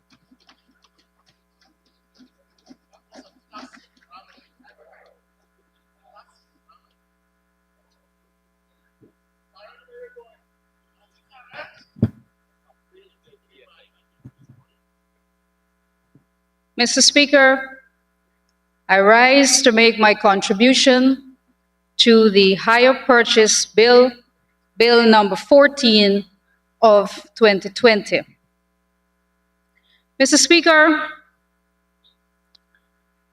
the People's Progressive Party Civic, as a political party as well as a government, have been very consistent in outlining our vision for the transformation of our country. We have seen, Mr. Speaker, already the implementation of the transformational agenda we have outlined to the people of our country. We have seen the implementation of this vision across all sectors. The education sector, with the construction of new schools, the reinstatement of the cash grant to school children, the expansion of the breakfast program. We have seen the transformation in the healthcare sector with the construction of new hospitals and with the delivery of service to be improved in terms of quality to the people of our country. We have seen already the transformation with infrastructure, in housing, in the extractive industries, and I can go on and on with the accomplishments of our government in a very short time, in over 2 years, from 2020 to now. Similarly, we committed to a transformational agenda in our legislative sector through our Ministry of Legal Affairs. And today we are here to pass another legislation in keeping with our transformational agenda and the reform of our legal and legislative sector. We have seen here amendments as well as a series of amendments as well as new legislation passed over the last 2 years. We have seen the Motor Vehicle and Road Traffic Amendment Act, which imposes harsher penalties for drunk driving. These are transformational pieces of legislation and amendments that were not brought to this House previously. We have seen the Intoxicating Liquor Licensing Amendment Act, which imposes a duty on bar owners to refuse to sell alcohol to anyone who is visibly intoxicated. And today, we are here to pass another transformational piece of legislation, the Hire Purchase Bill, to, as my colleagues before me said, to modernize our laws and to ensure that all of the sectors are appropriately regulated. But you know, Mr. Speaker, this debate, while we're now getting into the first half of the speakers, has already been marred by the contribution of the members of the opposition, introducing topics and speaking about issues that have no relevance to this legislation And this has become the hallmark of the opposition, Mr. Speaker. Deflecting, introducing new issues that have no relevance because they have nothing of substance to add to the legislation, nothing of substance to add to the conversation. And then also, Mr. Speaker, they cannot speak about their own record because we all know in 2015 to 2020, when they held the reins of power and they had the opportunity to make these amendments and to implement all of the things that they now come to this House to talk about, they did nothing. They squandered their opportunity to do so. The opposition member, Mr. Rajkumar, was the Minister of Business. The last Minister of Business before we came into office in 2020. They had 5 years in office to pass this legislation. And this bill, I must say, was the bill that our president, when he was Minister of Tourism, Industry and Commerce, this bill was on his agenda to be passed in this House. And then the opposition went into government from 2015 to 2020, albeit a great portion of that time they occupied office illegally. But they were there for 5 years and did nothing. They came to the House today to talk about capping interest rates, which we all know is a form of price control. Mr. Speaker, our country is an open and free economy. We do not practice price control. Again, this is another hallmark of the opposition, where it is their legacy to interfere in matters that government should not be interfering in. We are an open, free, democratic society. We do not engage in price control. Mr. Speaker, you heard from the Honorable Minister Unesh Walran that 27 of the 30 clauses were amended during the consultation period and during the period that the committee, which comprised of both government and opposition members, met. This, Mr. Speaker, is evident that we were not averse to suggestions or recommendations, either from stakeholders or from members of the opposition. All of these suggestions and recommendations were taken into consideration, and that is how we could have amended 27 out of the 30 clauses. And I got the distinct impression, with being sitting on that committee, that this bill had a consensus. And then today we come to the House to hear all kinds of exterior matters being introduced. We hear the Honorable Member Amanza Desir, and contrary to standing orders, she's not here. She made her presentation and leave, so she's not here right now. The Honorable Member spoke about the quality of legislation. Again, the fact that we were able to amend 27 out of 30 clauses shows that we did consider the suggestions and recommendations to improve the quality of the legislation. She spoke about lack of legislative courage.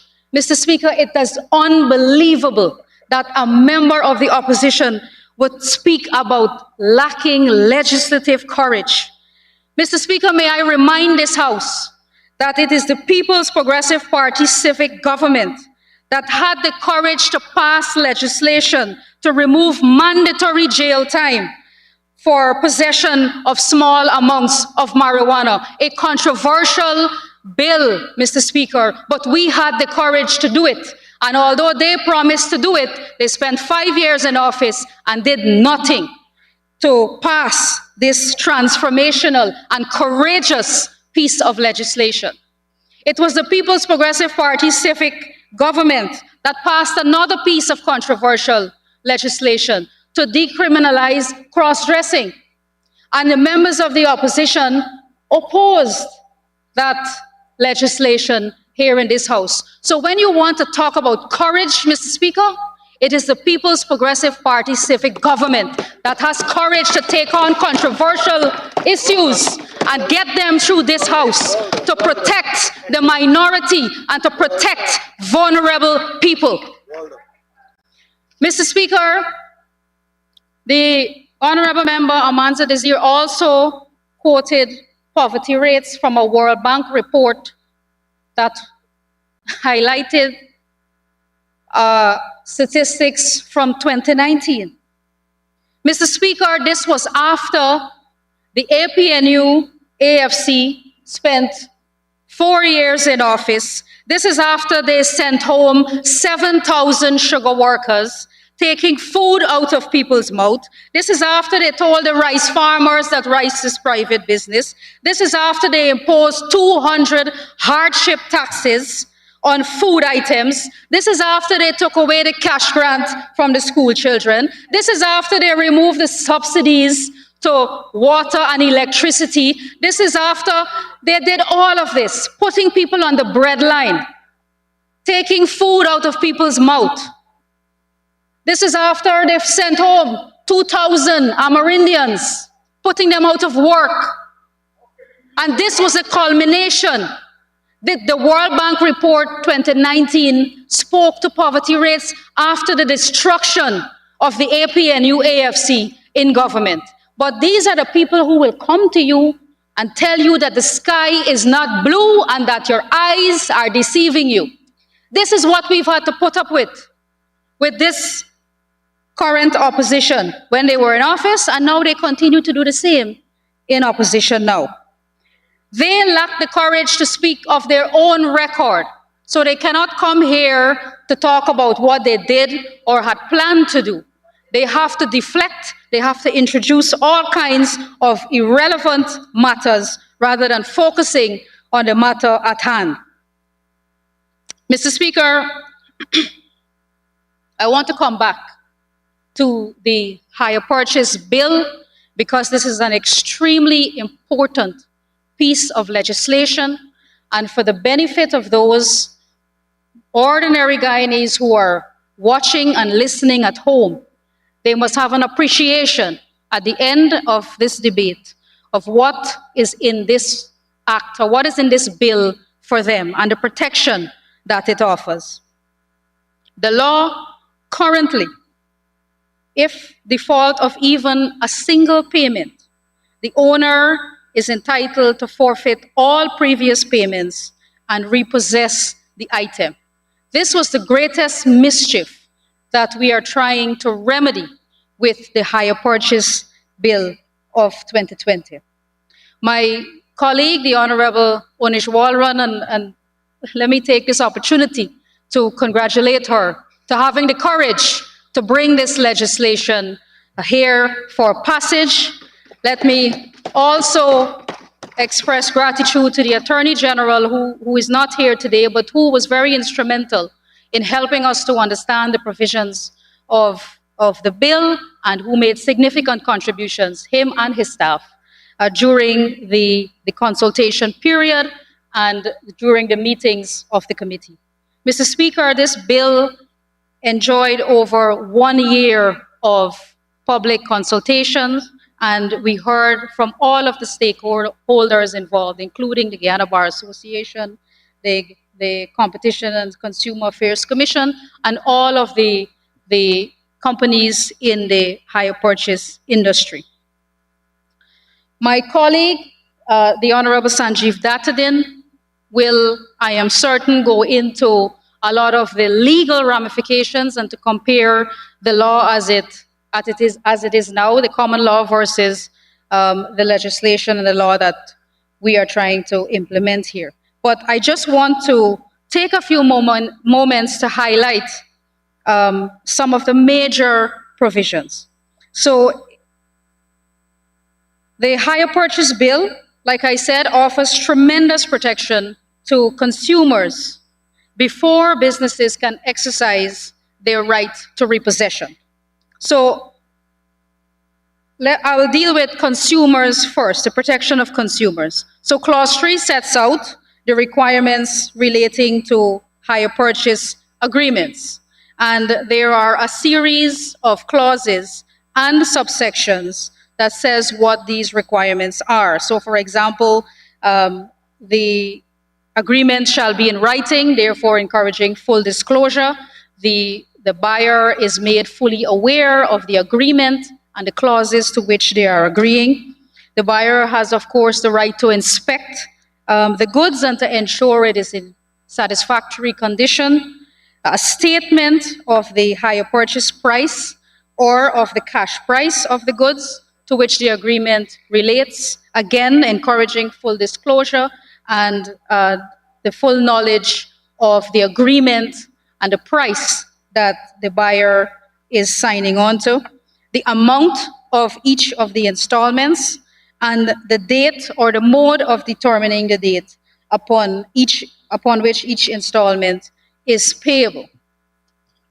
Clause 3, subsection 5 says an owner shall not be entitled to enforce a hire purchase agreement unless the requirements to which I just highlighted have been complied with, therefore ensuring that the buyer is fully appraised of all of the details of the agreement so that he will not be disenfranchised later on.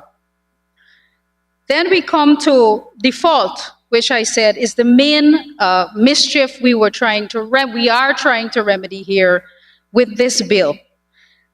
The draft proposed that the owner or seller shall not enforce any right to repossession of the goods unless he has given to the buyer no less than 21 days notice of his intention to do so. And the comments and the feedback from stakeholders in the industry indicated to us as well, even though they are the sellers, they were very considerate in their feedback to us, and they themselves highlighted that the current status of the law in terms of repossession is very harsh, and the comments that they sent in reflected that. In terms of default and repossession. And so in the event that the buyer has defaulted, he has 21 days in which to remedy that payment and therefore will be able to keep possession of the goods. Now, the restriction of owners' rights to recover goods where less than 70% of the hire purchase price has been paid. And this is the major clause here, Mr. Speaker, where less than 70% of the hire purchase price has been paid, unless the buyer has himself put an end to the agreement or has committed some breach to pay an installment of the hire purchase price, the owner of the goods cannot take them back from the buyer without the buyer's consent unless the owner has given the buyer 21 days written notice of his intention to do so. And after 70% or more of the total purchase price has been paid, then unless the buyer has himself put an end to the agreement, the seller of the goods cannot take them back from the buyer without the buyer's consent unless the seller obtains an order of the court. So this provision, Mr. Speaker, is one that encourages fairness in the process and one that brings a balance and protection for people who enter into hire purchase agreements. Now, there were also protection for owners, and Clause 8, subsection 1 imposes a duty on the buyer to give information as to the location of the goods and to inform the owner if he removes the goods from the address stated in the agreement and furnish the owner with a new address inclusive of directions to the new address. So, Mr. Speaker, when we were considering this bill, we ensured that we brought balance to the process and that we brought fairness to the process and that there was equal protection for both the buyers as well as the owners.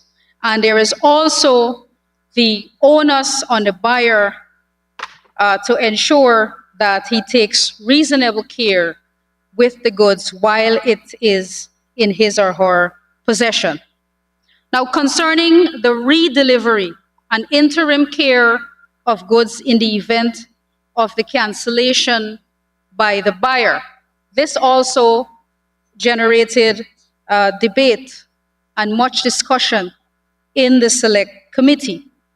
And the industry stakeholders highlighted to the committee that a buyer can cancel an agreement within 7 days of its signing. The buyer is under no obligation to return the product already in their possession. It would be the owner's responsibility to do so.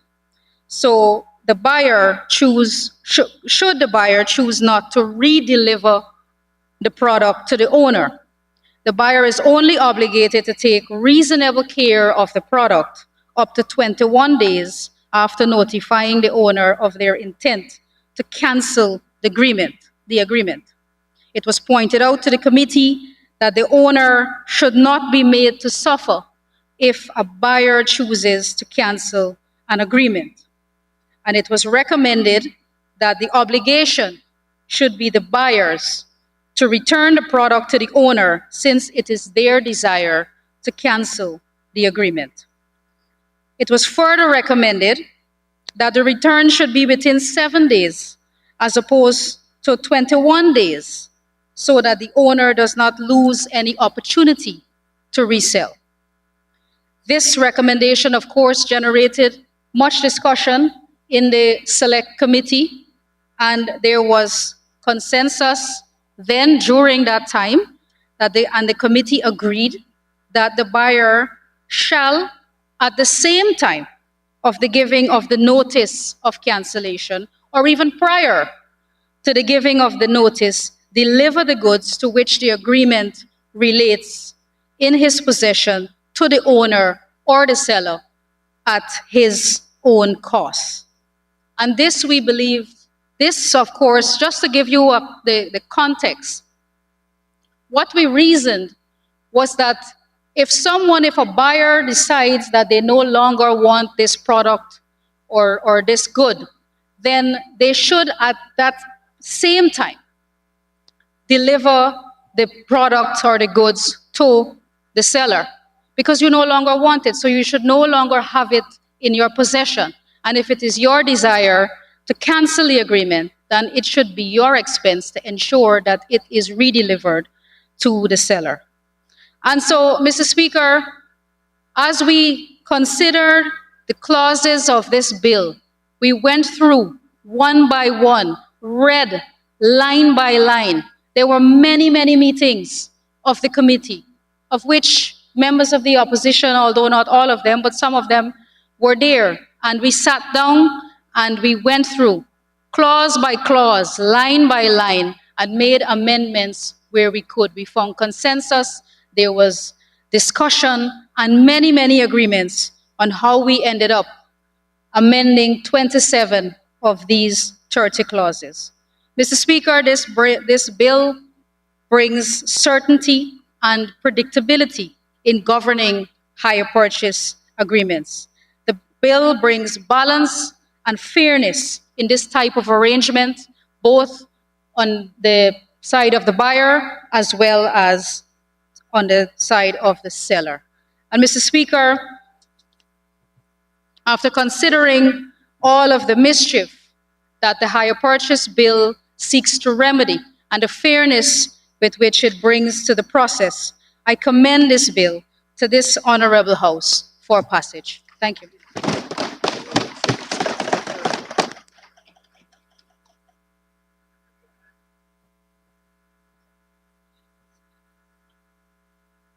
Do we have another speaker, the honorable member, Mr. Ramchitan? Thank you very much, Mr. Speaker. I thought we might have taken the recess. No. It's, no, I honestly, but look, Mr. Speaker, I could not speak after hearing the last speaker, giving her reasoning as to why we shouldn't criticize this bill. A bill that is brought that is lots of cut and paste from what the United Kingdom has done and also what the United Kingdom has already amended to a modern legislation is something that we ought to strive for. But if, in addition to what we see in and around the Commonwealth as legislation pertaining to hire purchase, and we feel that there are some adds-on that we can put, namely the 2 points made by Hemraj and the Manza honorable members, then why not? Why do we get the impression, as Mr. Zulfikar indicated, honorable member, that he's dumbfounded, as if the suggestion was never made? The suggestion was made. Myself and the leader of the opposition was having a handle in relation to what is happening in that select committee. And we thought that indeed it is a development to the legislation that we are cutting and pasting from the Commonwealth countries, that this add-on be given as a, knowing very well that it will help the consumers. Because if we were to give the example just now from Mr. Zulfikar, you buy this combine for $10 million. The compound interest of $10 million will be a big amount. But then the rice farmer pays $8 million. The compound interest with only $2 million more to be paid is still $10 million on a $10 million principle. And if we can't find accountants in Guyana, along with legislative drafters, to ensure that the principal, having paid the $8 million, is only now $2 million, the compound interest must be on $2 million, well, then we are not in any way developing as a nation. I know that there are brilliant accountants around, and whatever the accountants would have indicated, we have good legislative drafters that could have put that in their legislation. And that's a good thing. Well, the parliament in the country, the select committee, can find the resources to do that. You want to throw the ball in our court now? The suggestion was made. What is good is that just like how you had the legislative drafters doing 27 amendments, you could have gotten a legislative drafter to do that. And that's the point we are trying to make. The point we are trying to make is that that could have been an add-on that will be of beneficial interest to the consumers of this country. And so they love to talk about how the consumers are their first choice and will be given priority. Well, in this kind of demonstration, you then make the effort. Now that the entire committee agreed from the notes of the records that we must all agree, well, they did agree to regulate this thing. Why not do that? This kind of attitude of giving the impression that the opposition's say must not have its way is not going to be of any good, good governance principles. It will be outside. And the impression is being given, as I have often said, Mr. Speaker, that history begins with 2015. They've gone back till 1934 to talk about the legislation.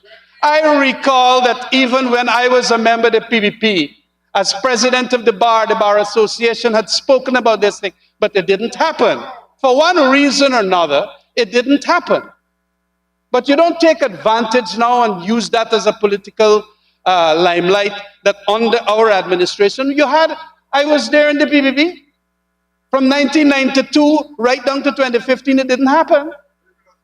And so now that it has happened, and it has happened almost 3 years into their term, whatever it is, let's not make that the argument.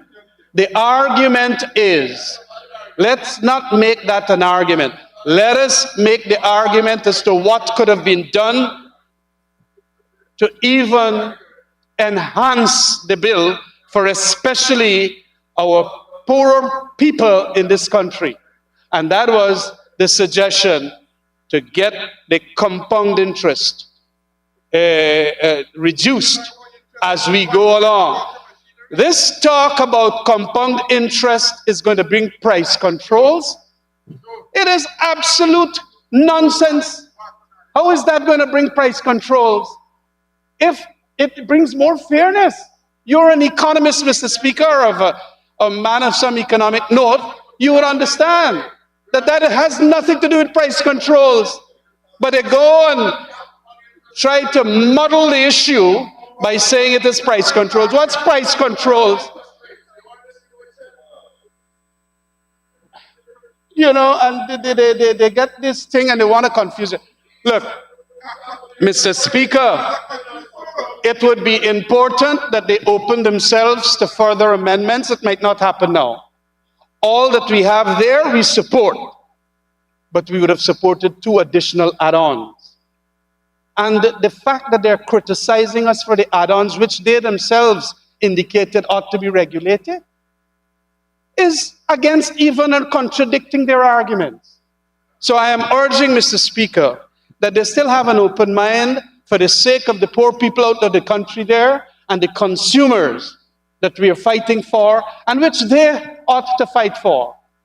A lot of, if you didn't know, Mr. Speaker, a lot of what caused the delays in this thing, and I remember it all, is a lot of the influence from these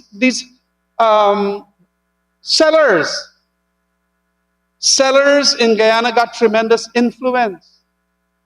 And they were the ones that were saying a whole set of things. But I'm glad now that they come around and they indicated that they're going to support this. And we have a bill now that will be, in a way, the law that will govern it, the Hire Purchase Act. It is fundamental for consumers. It is fundamental for sellers.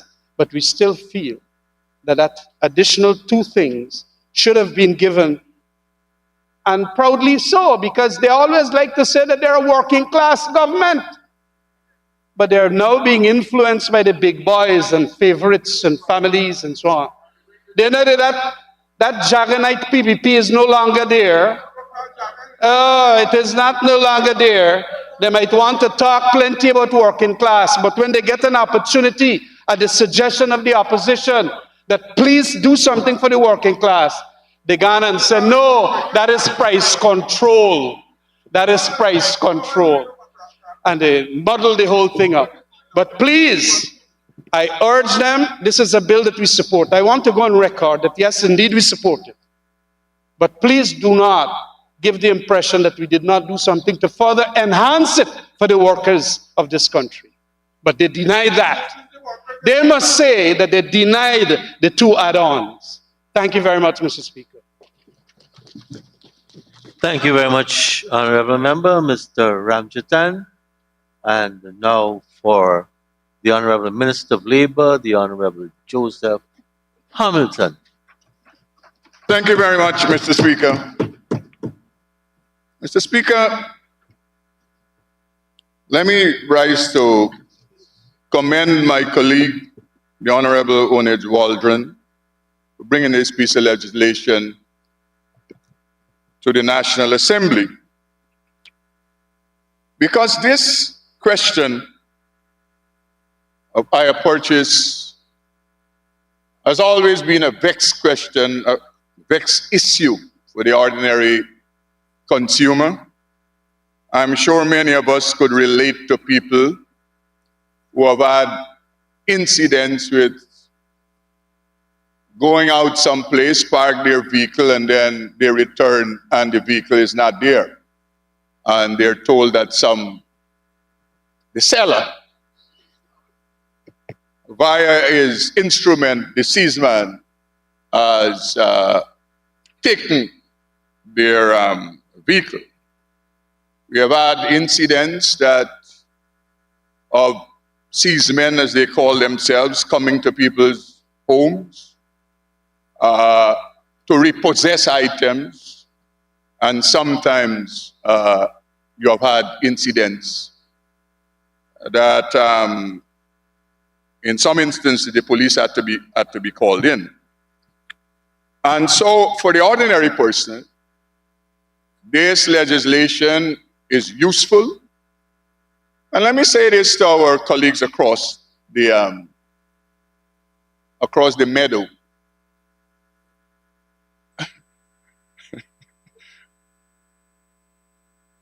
What our colleagues forever fail to recognize, everything we do, this government, every legislation we bring to this National Assembly is part of keeping the faith, where we said to the Guyanese people, we will make life less burdensome for you. If you just pay attention to this legislation in isolation, you're missing the development of Guyana over the last 2 years and months. This isn't just another measure, another welcome measure to ease burdens of the ordinary people in this country. And let me say this for, one of the speakers across there who spoke to this issue, even quoting and seeking to paint us with their deeds about the poverty numbers under their stewardship. But if you pay attention to Guyana now, this Guyana today, the evidence will be borne out that more money are in people's pockets under this PPP civic government. If you pay attention to retail sales, the business people, they will inform you that more people are shopping because more money is in the pockets of ordinary people. The evidence should be borne out for my people across the meadow. If you want to check the ordinary Guyanese, whether they're doing better 2 years into our government, you should have paid attention to the fact that hundreds of people feel confident that they could stand up at Main Street from midnight to 2 o'clock in the morning to get credit and to do higher purchase at ports. That is a confident set of people. They believe that under this government, they know that they're doing better. They know that they will do better. And again, the honorable member, Ms. Desir, Walton Desir, went into all kinds of things about 8%. And she didn't even, importantly, if you want to be fair and honest, when you speak about 8%, you must also speak about the other measures the president spoke to regarding disciplined services. And that is how you must do it. You cannot just talk about 8% and leave, and then you must also speak about more measures the president indicated will be coming for public sector workers. And let me correct this for the answer. The honorable member deliberately indicated in this National Assembly that the People's Progressive Party Civic, we promised to decriminalize marijuana. I want to put that on record to correct that falsity. And that was deliberate. Because she must know that at no time in our conversation, no member of this government ever, we were always careful in indicating to the Guyanese people what we were attempting to do is to keep young men out of prison in large measure for small pieces of marijuana split. And if you look at the presentation from the goodly people across the field there, I'm always concerned for my colleagues, opposition members. Because when they're not in government, somehow they're the brightest bulb in Guyana, brightest bulbs. But given the opportunity to perform, to make changes, to do things, my colleague Susan Rodriguez spoke to the fact that the now president left this legislation. Honorable Member Rajkumar spent part of it at the same ministry, and the legislation did not see the light of the day. But today he can say to us what should be in the legislation, what should have happened. And importantly, one of the things he mentioned, and that is the reason why my colleague Mustafa spoke to the fact that Mr. Rajkumar spoke about capping interest rates. I mean, a free open economy, you're asking the government to put in legislation to do that. And that is the reason why Minister Mustafa spoke about we're not in the business of price control. But when you look at the bill before us and many of the clauses, they will help ordinary people to protect their investment. And Mr. Ramjatan just spoke. And part of what he said is that somehow the sellers, we were afraid of the sellers, something to that effect he was trying to say. And that is what delayed the bill. The fact is, as indicated by Minister Waldron, this piece of legislation is measured and balanced. And that is what it is about. For people that don't run government, like opposition, you know, you could throw in anything or attempt to throw in anything in any place. When you run government, you have several set of people to listen to. And when you enact legislation or attempt to enact legislation, you have to have legislation that is balanced and measured, that protect, importantly, the interests of all people on all sides in the matter. So, Mr. Speaker, if you look at some of the clauses, and I don't want to go through it, but some that I paid attention to. The clause 22 that speaks to rebate, you know. Insurance companies, for persons who are good drivers, safe drivers, they give rebates on your insurance premium.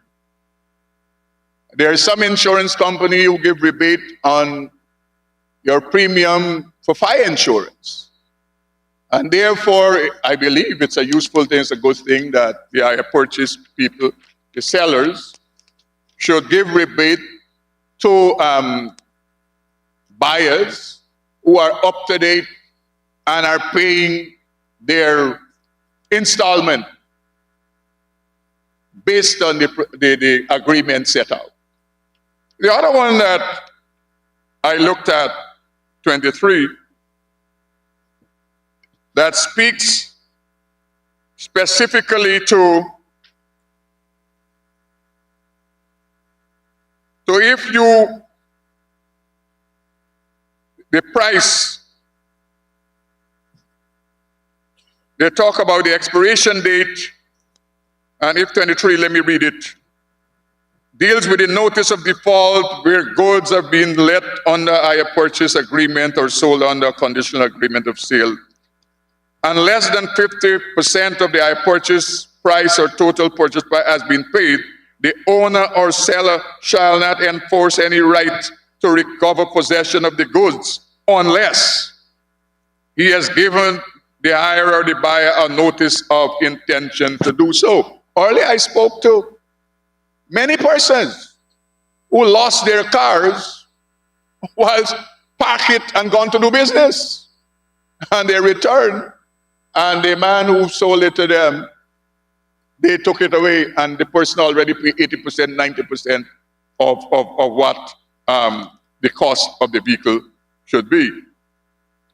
The other clause I paid attention to is the issue of a notice of cancellation of an agreement.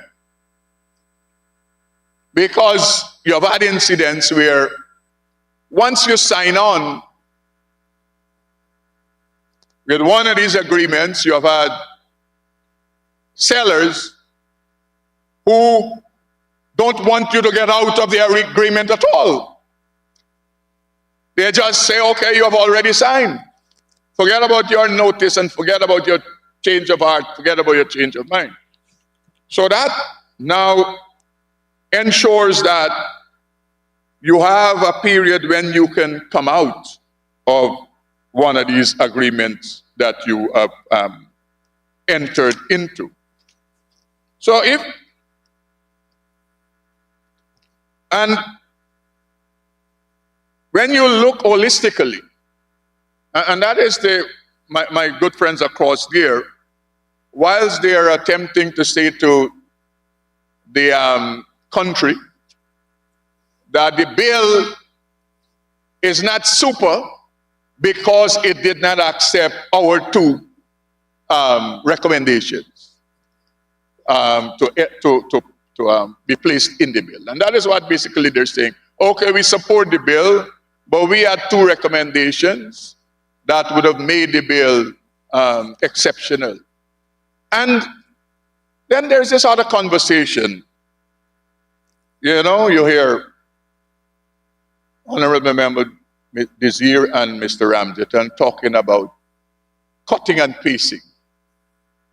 I'm not a lawyer, but as I understand it, legislation is developed in jurisdiction based on what existed out of jurisdiction.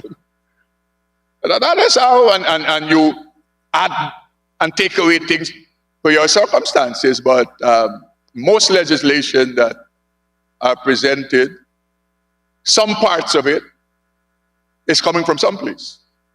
So it is trying to denigrate the work, and that is what they were attempting to do. Trying to denigrate the work of the minister who is presenting this legislation. And we cannot let them get away with that.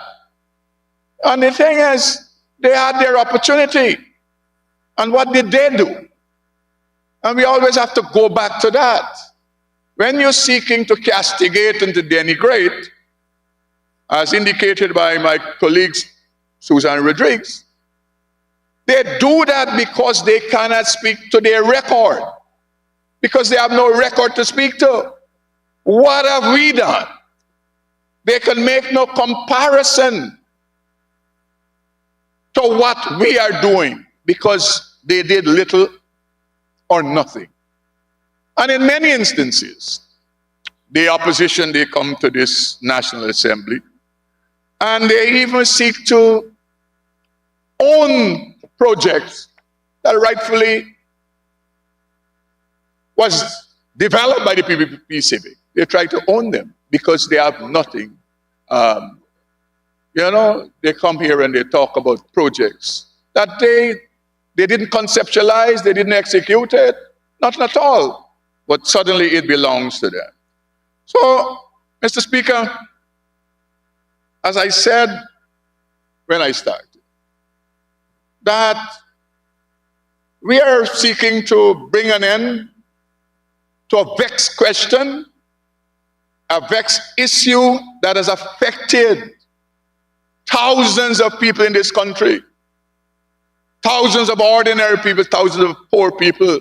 Today we are attempting to give them some protection as they go out and they get involved in hire purchase and different types of arrangements. And the government must be commended for that. The government should not be castigated for doing that. This is a measure, another measure. That is why, again, I make the point. We have committed to the Guyanese people that we will every day work to ensure that we remove burdens that are upon you. And this bill is another measure to do that. And so, Mr. Speaker, I have no hesitancy in supporting this legislation that was long overdue, and I'm confident that the Guyanese people will be pleased that the PPP civic government, we have brought this legislation to the National Assembly so that they can be helped in the future as they get involved in seeking to develop their lives. Thank you very much, Mr. Speaker.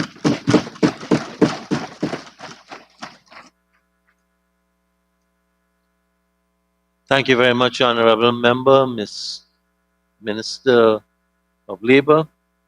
Honorable members, I suggest we press on to complete this bill. And I also want to say that the honorable members, Dr. Vindi Prasad, Minister of Human Services and Social Security, and the Honorable Attorney General did also ask leave for this session. I have on my list another member from the opposition.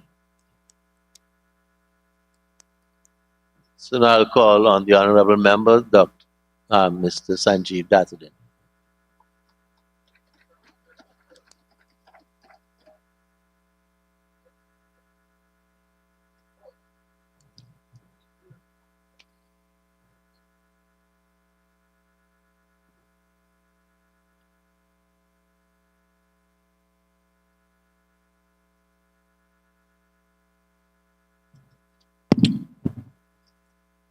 Good afternoon, Mr. Speaker. Mr. Speaker, I rise to support the Hire Purchase Bill, Bill number 14 of 2020. And I wish to place on record my full support for the passage of this bill as amended into law in Guyana. Mr. Speaker, it is a seminal piece of legislation which will change positively and improve immensely the commercial landscape in Guyana.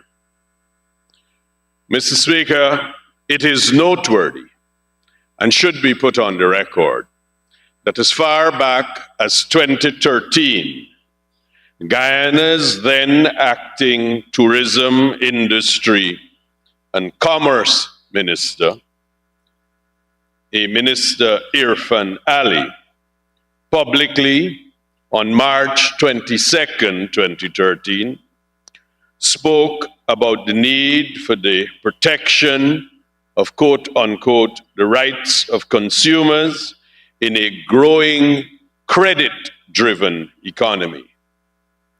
He emphasized the need for the right legislative framework to be implemented so that the rights of consumers could be protected. The then minister emphasized his belief that a Hire Purchase Act was essential in the business landscape of Guyana. He disclosed that the ministry was working on a suitable bill to take to Parliament. Alas, Mr. Speaker, 2013, this House was in a different climate and a different time. Much, regrettably, was not possible nor achieved.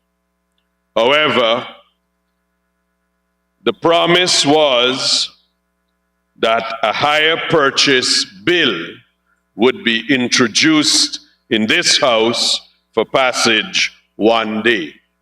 Mr. Speaker, I'm happy to say today is that day.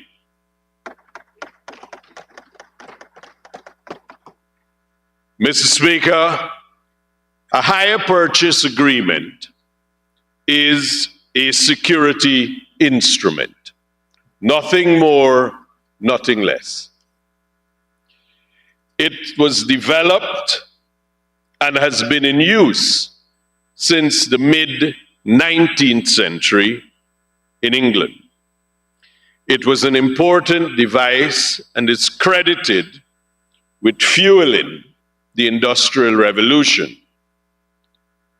It was initially developed, Mr. Speaker, to facilitate the sale of sewing machines, of the Singer brand in particular, in England. And it has been in use in Guyana for transactions of every kind. It is principally, and it can only be used for transactions relating to chattels or immovable property. In Guyana, Mr. Speaker, its most common usage is in relation to retail furniture and appliances in retail stores, and of course, the sale of motor vehicles. Its use is prevalent, and it cannot be understated. The commercial activity in Guyana that has been supported by hire purchase agreements in the last 2 decades. It is a unique device of English law, provided for and provided to buyers and sellers of various goods. It meets the needs of persons of a specific category, or should we say, disposition. It provides for those who may not find it easily to secure financing from financial institutions or traditional lending agencies. It has the effect, Mr. Speaker, of making the seller of the goods the lender. Mr. Speaker, it may be useful as a starting point to identify a little bit of the characteristics of a hire purchase agreement. Essentially, Mr. Speaker, it is an agreement, simply an agreement, for the sale of a chattel or movable property. For example, a car. Essentially, it's like if we were speaking of a house, it's renting with an option to buy. That is essentially what a hire purchase agreement is. So you pay an option fee when you sign the agreement. That option fee, the payment, is consideration for you at law to exercise the option to purchase. So what you do is you continue paying what is effectively the rent for the chattel, for the car, on a monthly basis usually, and by virtue of that option fee, you are able to, upon paying what is an agreed valuation, which we consider and classify as the purchase price, you pay all the rental installments, then the car becomes yours. So the characteristic of it is ownership does not pass to the renter or the buyer until the last installment. There are similar agreements to this which are also covered by the legislation. So if we were to examine what would be the effect of the hire purchase, it is in fact classified in law as unsecured lending, whereby the ownership does not pass until the last payment, but it is essentially the seller operating with the buyer on the understanding that upon the payment of all the rent due under the agreement, ownership will pass. Mr. Speaker, there is a commercial need that needs to be fulfilled and needed to be fulfilled in the sale of chattels, movable property. And this was a device to fulfill that. There was no independent security that attached to the sale of the goods, whether it be a car or a television set or a fridge. There was usually no independent security. There is, of course, at law, the ability that you get a guarantor in the event that the primary buyer is unable to pay. You would have a guarantor. These other and additional forms of security have developed over time where sellers would want multiple security for the transaction. Mr. Speaker, this piece of legislation covers that as well.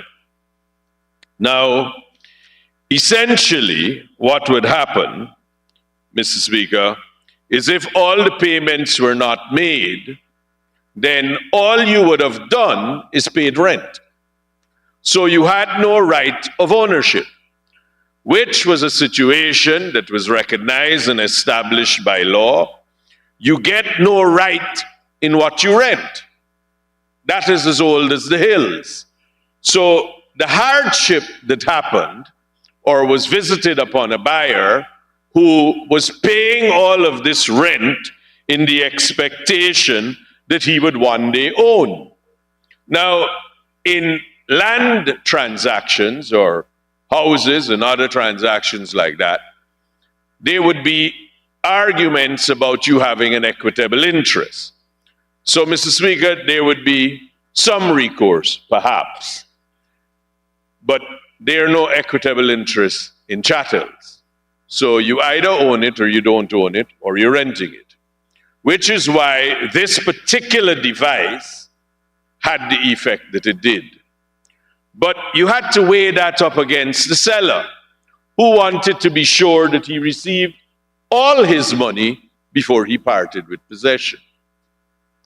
Mr. Speaker, so going through the process, when you've paid the rent and it is close to the full purchase price, if you didn't pay any further installment, you lost it. And most of the people who were in that situation felt hard done by. But at common law, because what they were paying was only recognized to be rent, the law was powerless, essentially, to help them.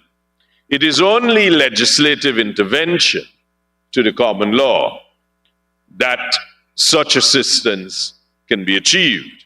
Mr. Speaker, this bill seeks to be that intervention. It is useful, Mr. Speaker, to differentiate a hire purchase agreement from a conditional sale agreement or credit agreements or agreements that are similarly titled.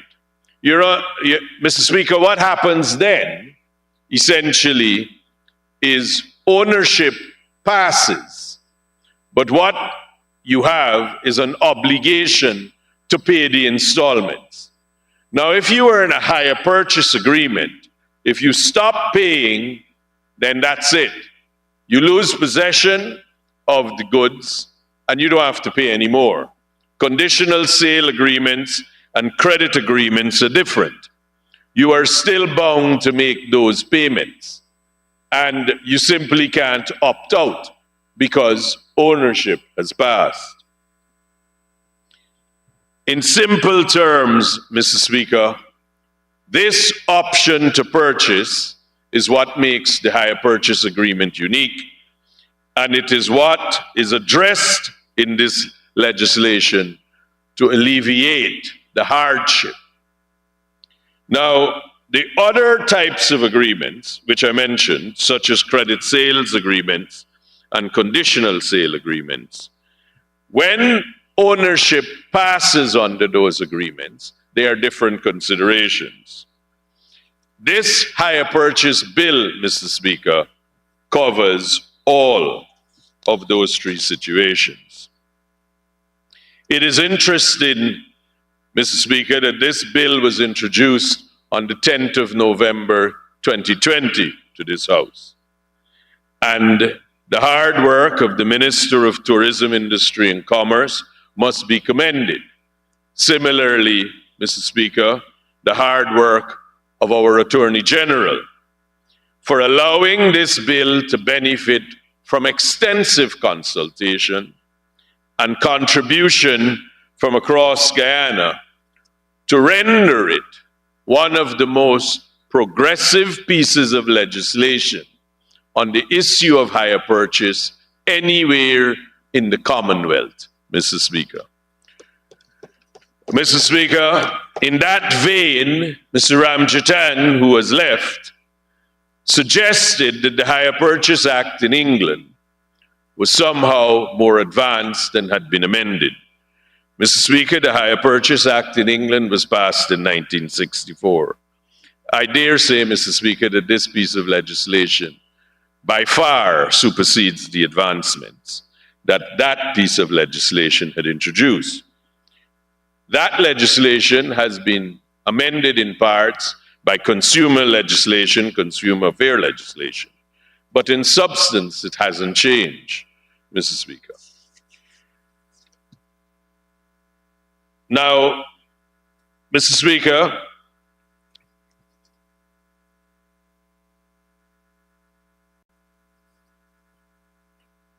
adequate protection to both the seller and the buyer is essential for commerce. If it is heavily favored to either side, any financial instrument that does that would fall into disuse. It would not achieve its purpose as a commercial instrument. If it favors a buyer too much or a seller too much, it would fall into disuse. This bill, Mr. Speaker, does an extraordinary job in balancing those provisions. A significant part of the legislation is in Part 2. It changes the common law and the existing position in Guyana. It requires a separate and a specific note or memorandum to be given to the seller of the cash price. Now, it used to be that the cash price, well, it has to be stated in the agreement itself.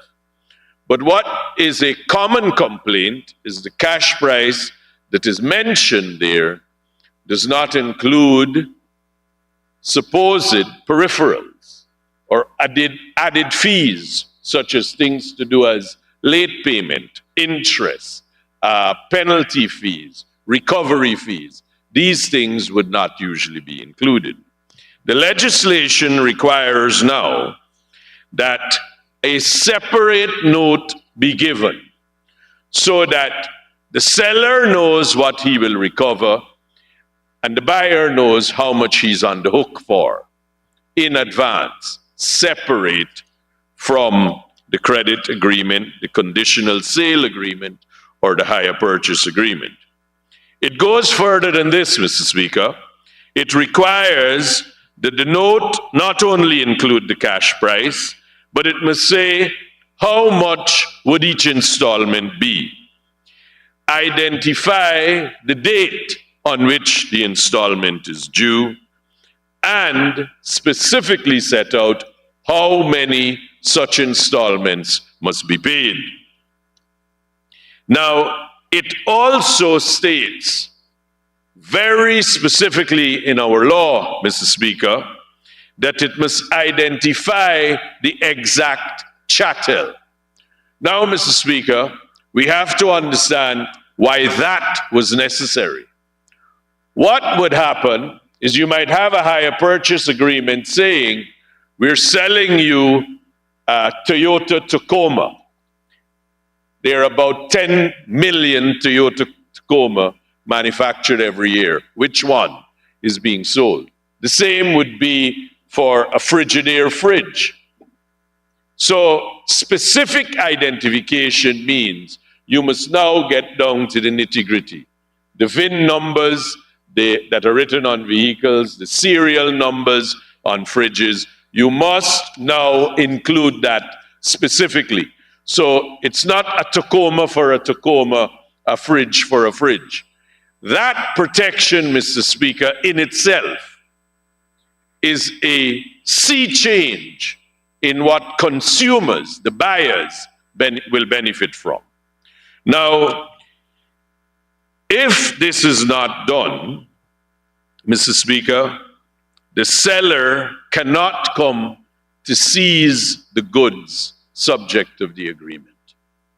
So we easily know that the seller's real power under the agreement is that he can always seize the chattel itself. He can resell it and recover his money again. Now, he can't do that if he doesn't comply with giving the note insisting on the details. He also cannot recover against any other guarantor, not only the buyer, but anyone who would have guaranteed. So the legislation takes a very unique approach, because if the seller wants this right, which is the sole right that the hire purchase gives him to his advantage, he must comply.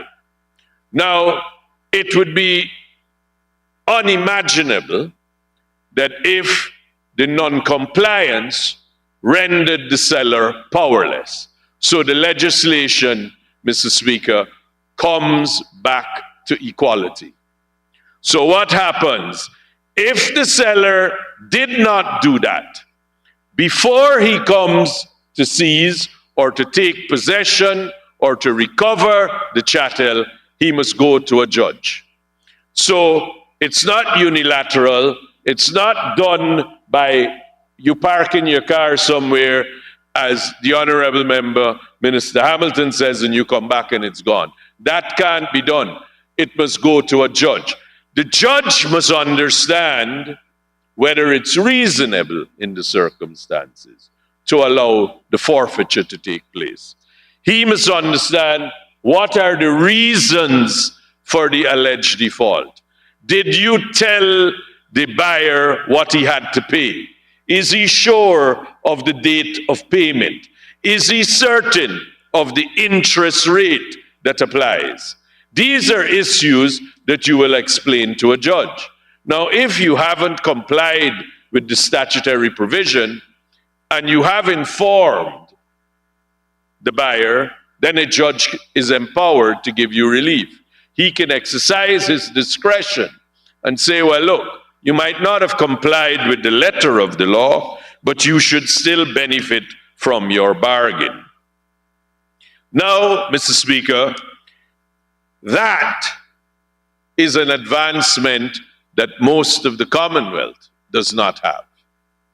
We get to part 3 of the legislation, Mr. Speaker, which is innovative. What it does is it requires all hire purchase agreements, like mortgages, like transports, like bills of sale. All hire purchase agreements must now be registered in the commercial registry. The commercial registry is required by law to maintain a register that anyone can access. You know, Mr. Speaker, how it is with Little Caesars. And you go to access the register and they say, why you want it? What you come here for?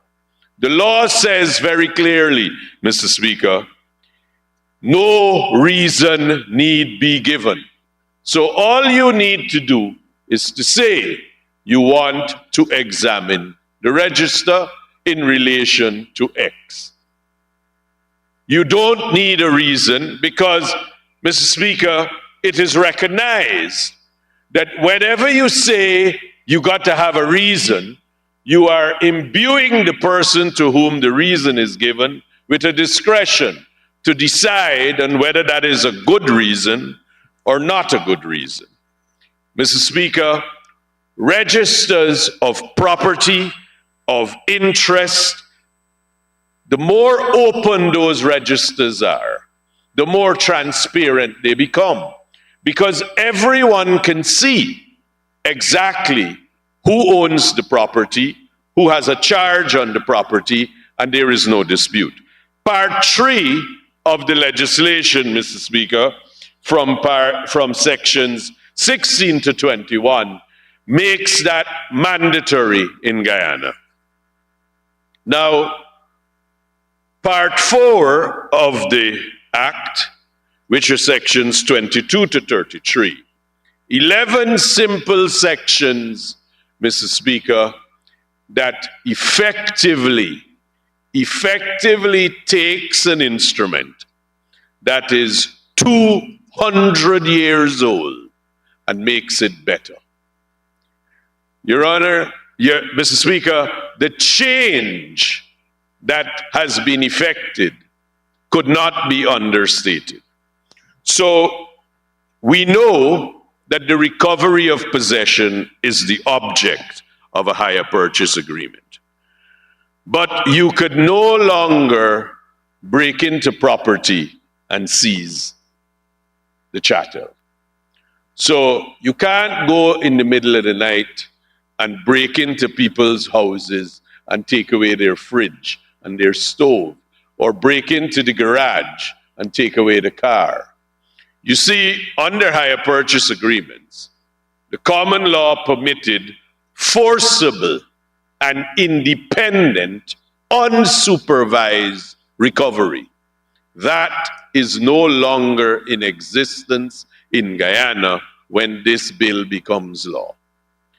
Those things can no longer happen.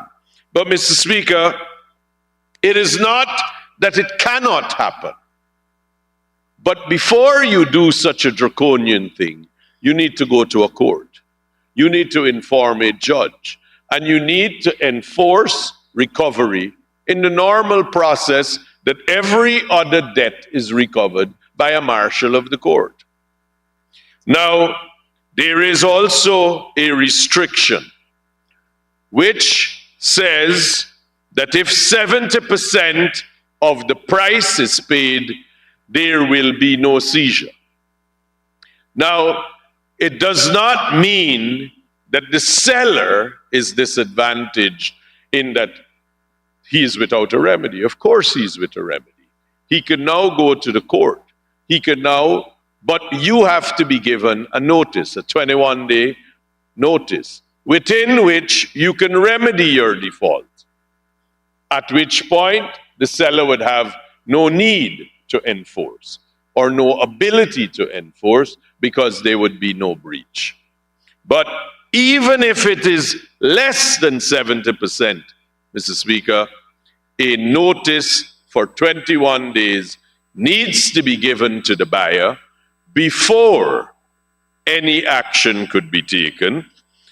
So the involvement of the court system is innovative, Mr. Speaker, because what it does now is if you're really a buyer who does not want to pay and you are being difficult and you are hiding and you are being mischievous, then, Mr. Speaker, you should not really be protected by a court. And it is unlikely that a judge will protect you in such circumstances. If, however, there is hardship and you've missed one payment and you've been late and you're willing to commit to the court a schedule by which you will complete your payments, then you're very likely to get the assistance of a court. And the legislation provides specifically for that, that there should be a disclosure to the court by the buyer that, look, I will be able to make these payments. Mr. Speaker, the law must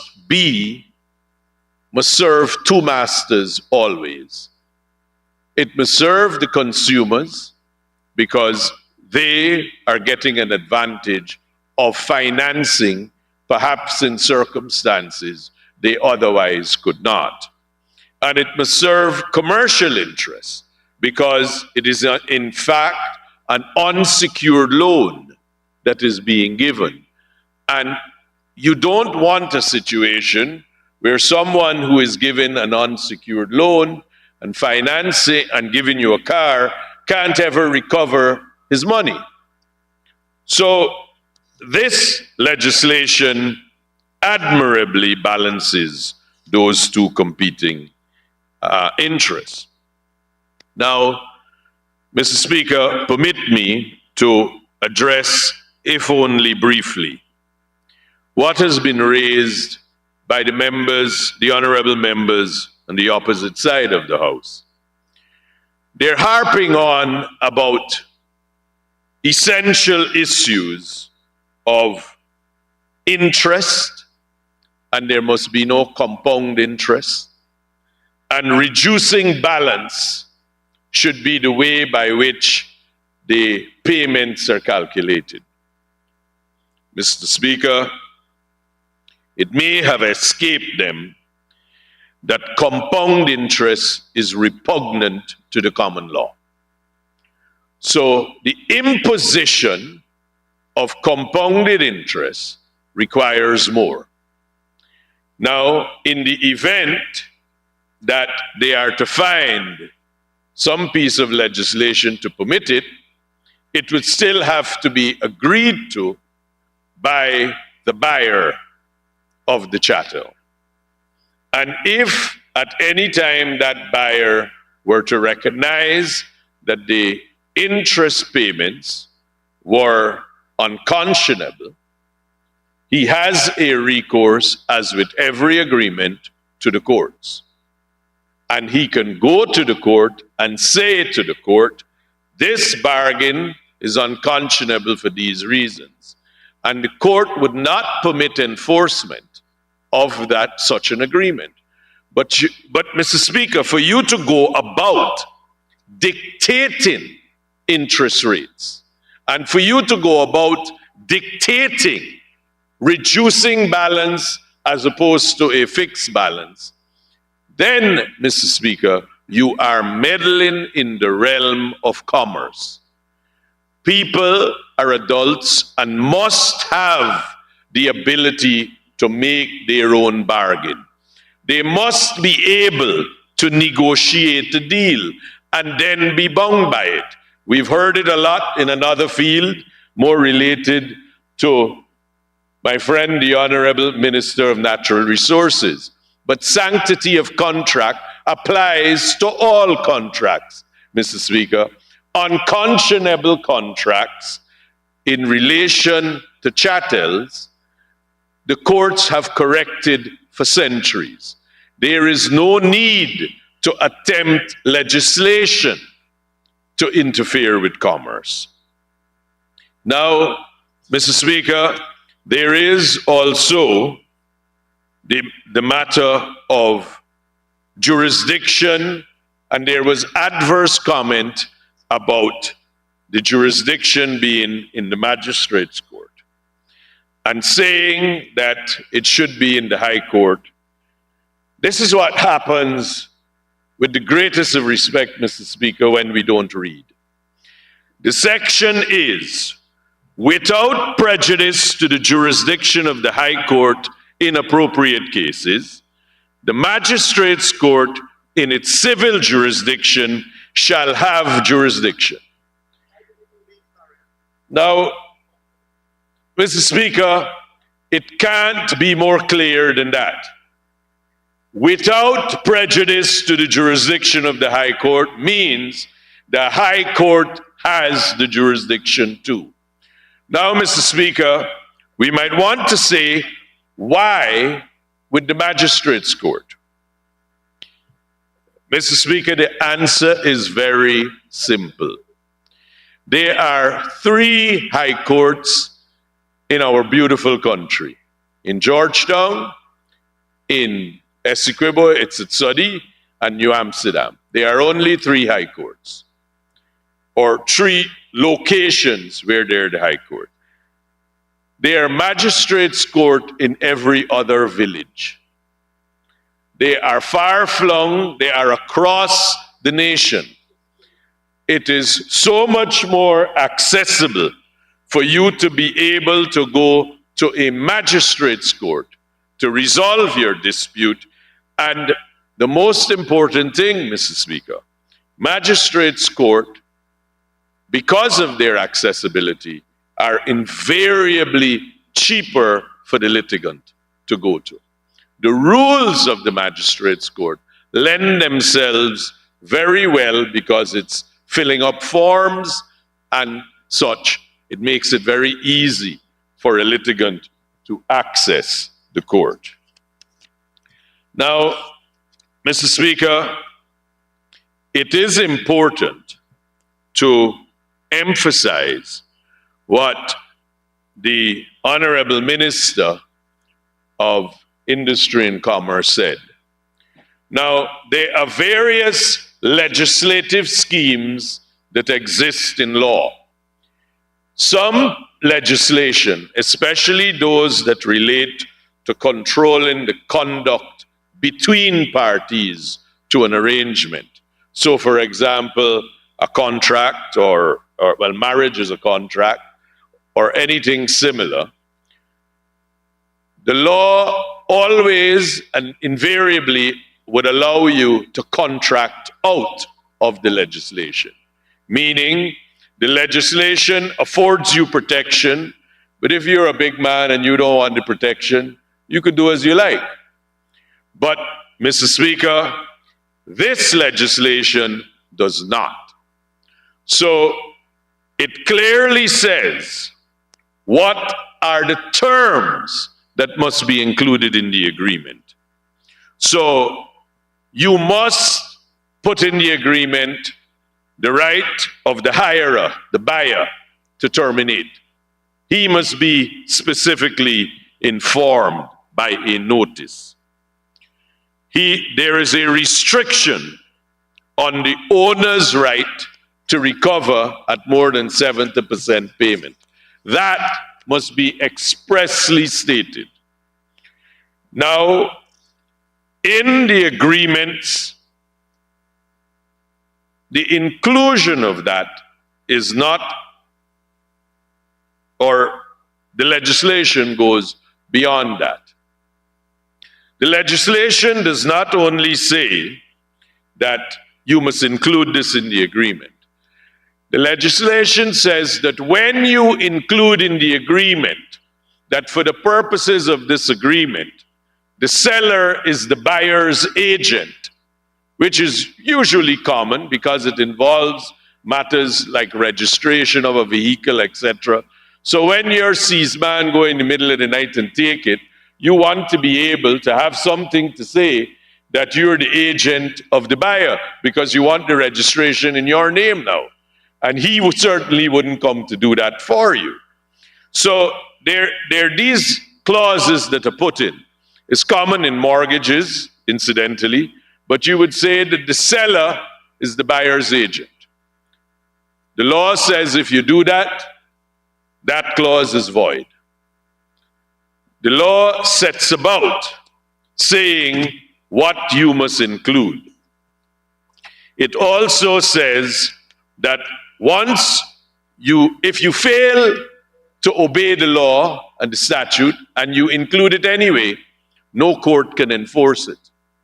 So you cannot contract out of the law to gain an advantage that the law deliberately intended should exist. Now, Mr. Speaker, it is not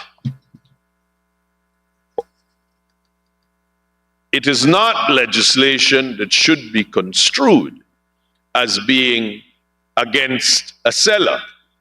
Because, Mr. Speaker, for those of us who practice in the courts in Guyana, In many instances, with the existing regime, you're able to go to court and stave off the effects of a hire purchase agreement. But, Your Honor, that is a steep hill to climb. It is time consuming. It is expensive. What this law does now is to put both sides on even footing and say to the parties, if you cannot agree, then you go to the court, and the court will decide your dispute. But you have so much opportunity before you get to that final stage, before you get to the end of the road, that you can resolve this by yourself. But, Mr. Speaker, if I may add personally, this piece of legislation is so innovative, and it takes Guyana down such a path that what it will do now and what it bodes well for commercial activity is that legislation is now going to hold the balance of transactions. We hear people saying things are, that in many cases, agreements are unfair. But when legislation holds the balance, judges have the power to protect the citizens.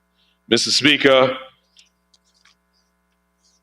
allow me, with those few words, to commend this bill to the House and to fully support it being passed as amended.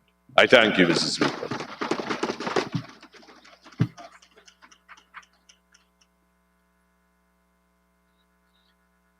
Thank you very much, Honorable Member, Mr. Datadin. And to conclude the presentations, the Honorable Minister of Tourism, Industry and Commerce, Ms. Onej Walwan.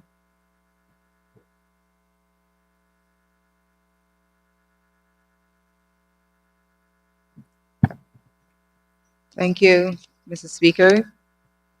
Mr. Speaker, first of all, I would like to thank my colleagues for their support on this bill. Mr. Speaker, I'd like to address just a few of the points raised by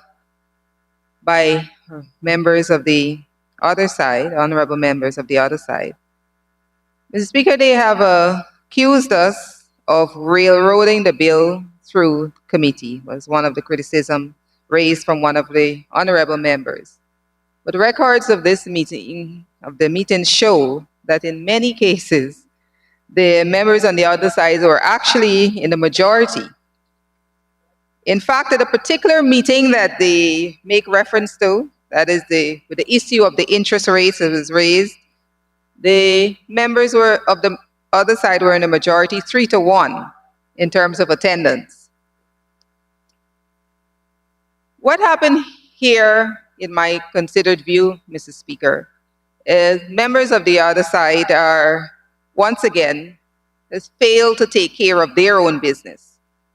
What they never took up this pressing issue in any subsequent meeting, never pronounced or elucidated on the issue at all. When committee was concluded, when they concluded its work, they made no objections. And when we resolved to put the work of the committee back to this honorable House, once again, no objections were made. It seems, Mr. Speaker, that they've come here today believing as opposition that they must find something, anything, to oppose. And they pick their own omission to present and make an issue of it. This is particularly characteristic of our colleagues on the other side, where they consistently fail to take responsibility for things of which of their own doing. The Honorable Member, Mr. Ramjatan, accused us of inventing the issue of price control when it was raised by some of my colleagues, and conflating the issue of compound interest with price control.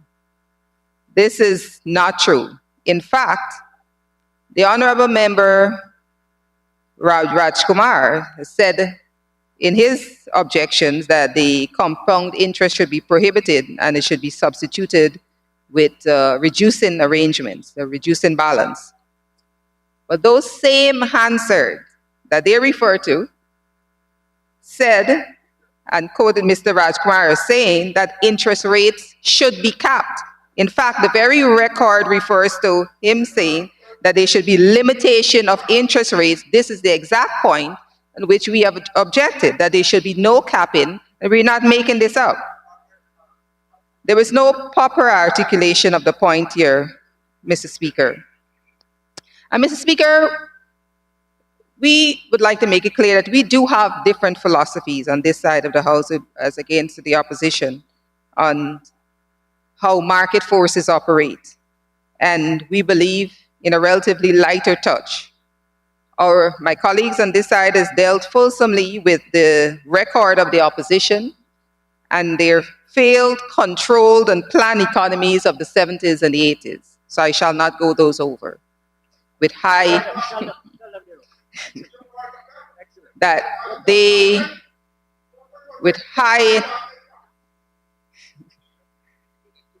and we have seen what the harsh control measures put in by government have done to our economies in the 70s and the 80s, have done to the ordinary people, and has decimated this economy. And the record remains, Mr. Speaker, and is there for us to see.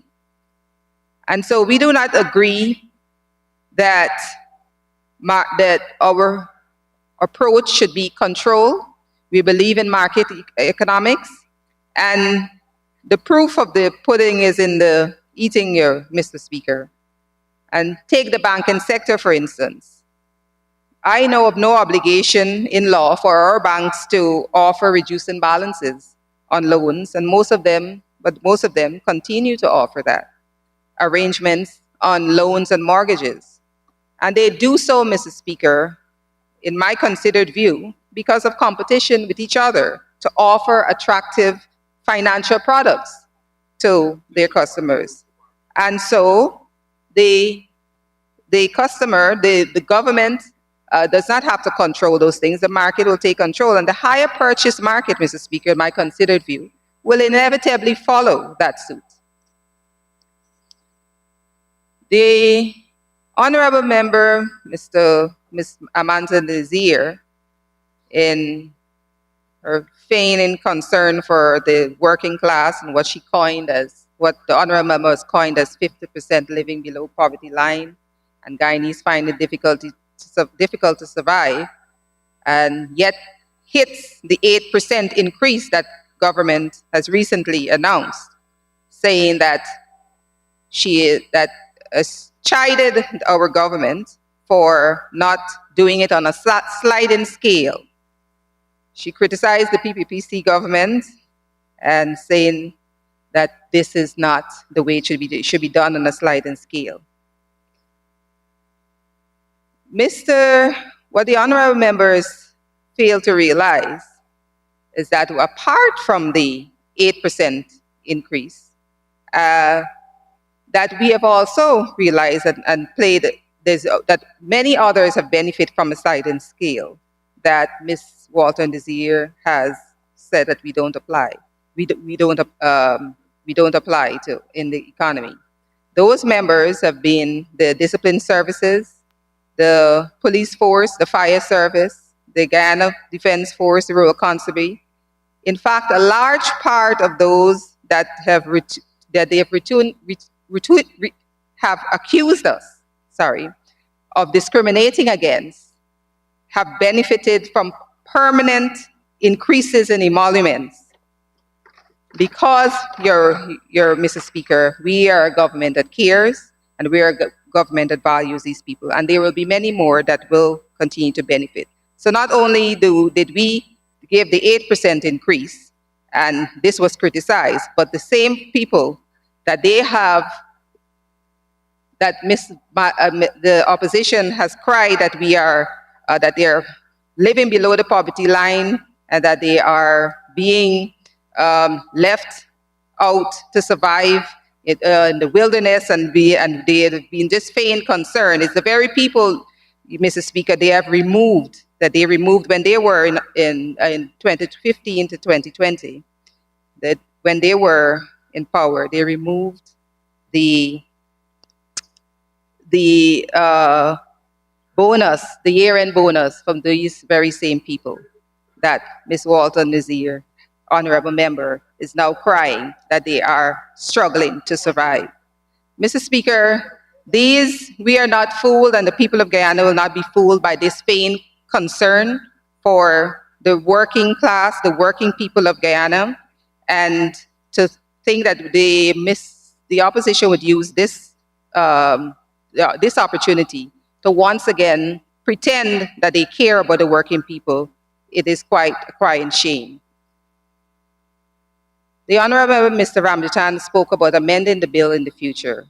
And you will recall during my presentation that I have alluded to the fact that in the process of monitoring an amendment, we will consider the possibility of amendments in the future.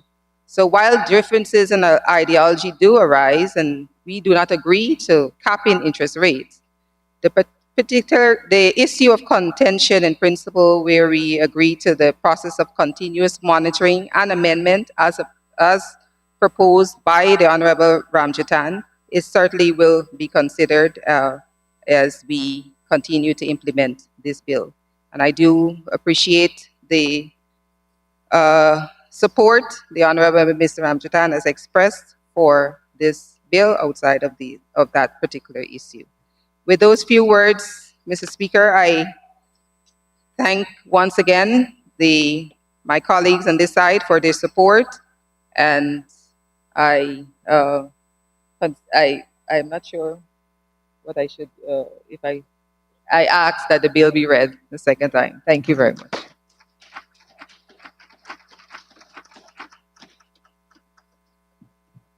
Thank you very much, Honorable Minister.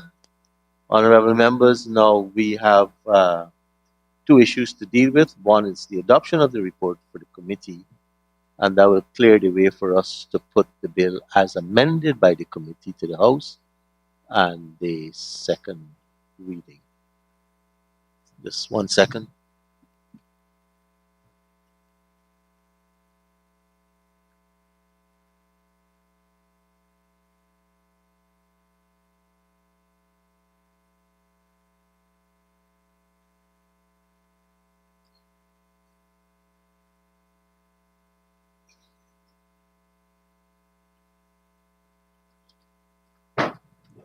Thank you very much, honorable members. Honorable members, now we have the report of the committee that had its long sessions, and we all know the genesis of this bill. It was interesting to read and hear the comments. It has been a contentious bill from the time even when I had to deal with it, and I'm so pleased that today we have a report, except for maybe two issues, that is consensus. So, honorable members, I put the proposal that the report of the Special Select Committee on the Hire Purchase Bill be adopted. Those in favor say aye. Those against say no. The ayes have it. Having heard the contributions and the adoption of the report, I now move that the bill be read a second time. I put the question that the hire purchase bill number 14 of 2020, published on the 10th of November 2020, be read a second time. Those in favor say aye. Those against say no. Ayes have it. let the bill be read a second time. Higher Purchase Bill 2020, Bill number 14 of 2020. Thank you. The House will now resolve itself into committee to consider the clauses of the bill.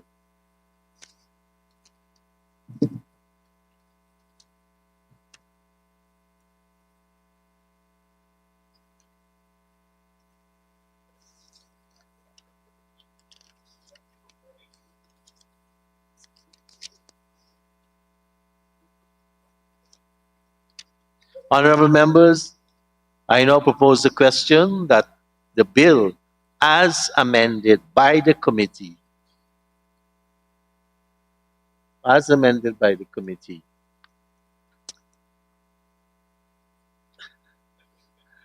yes, as amended by the committee, I now propose the question be passed, clause by clause.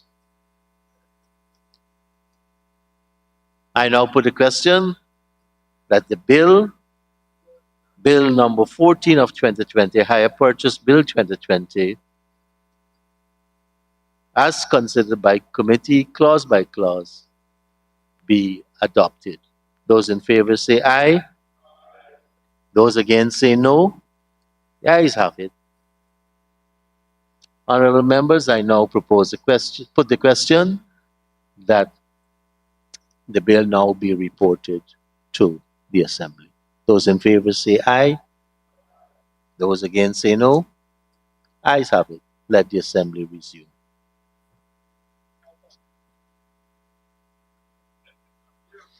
Honorable Minister of Tourism, Industry and Commerce.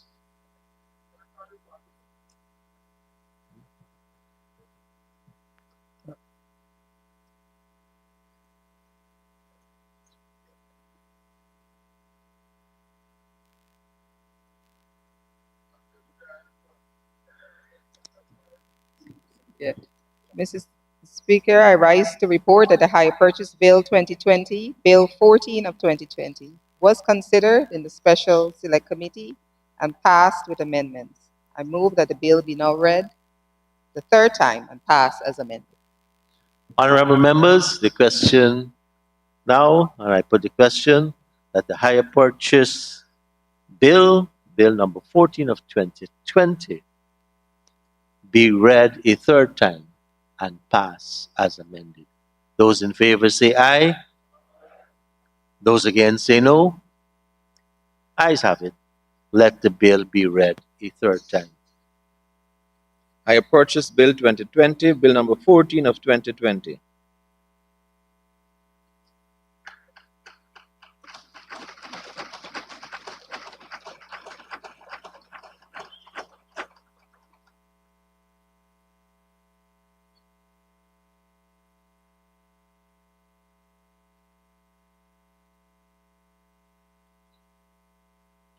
The Honorable Member, Mr. Jermaine Figuera, Chairperson of the Public Accounts Committee.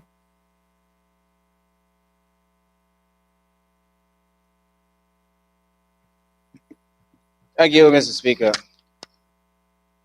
Be it resolved that the report of the Public Accounts Committee on its examination of the public accounts of Guyana for the year 2016 be adopted and refer the report to the government for consideration.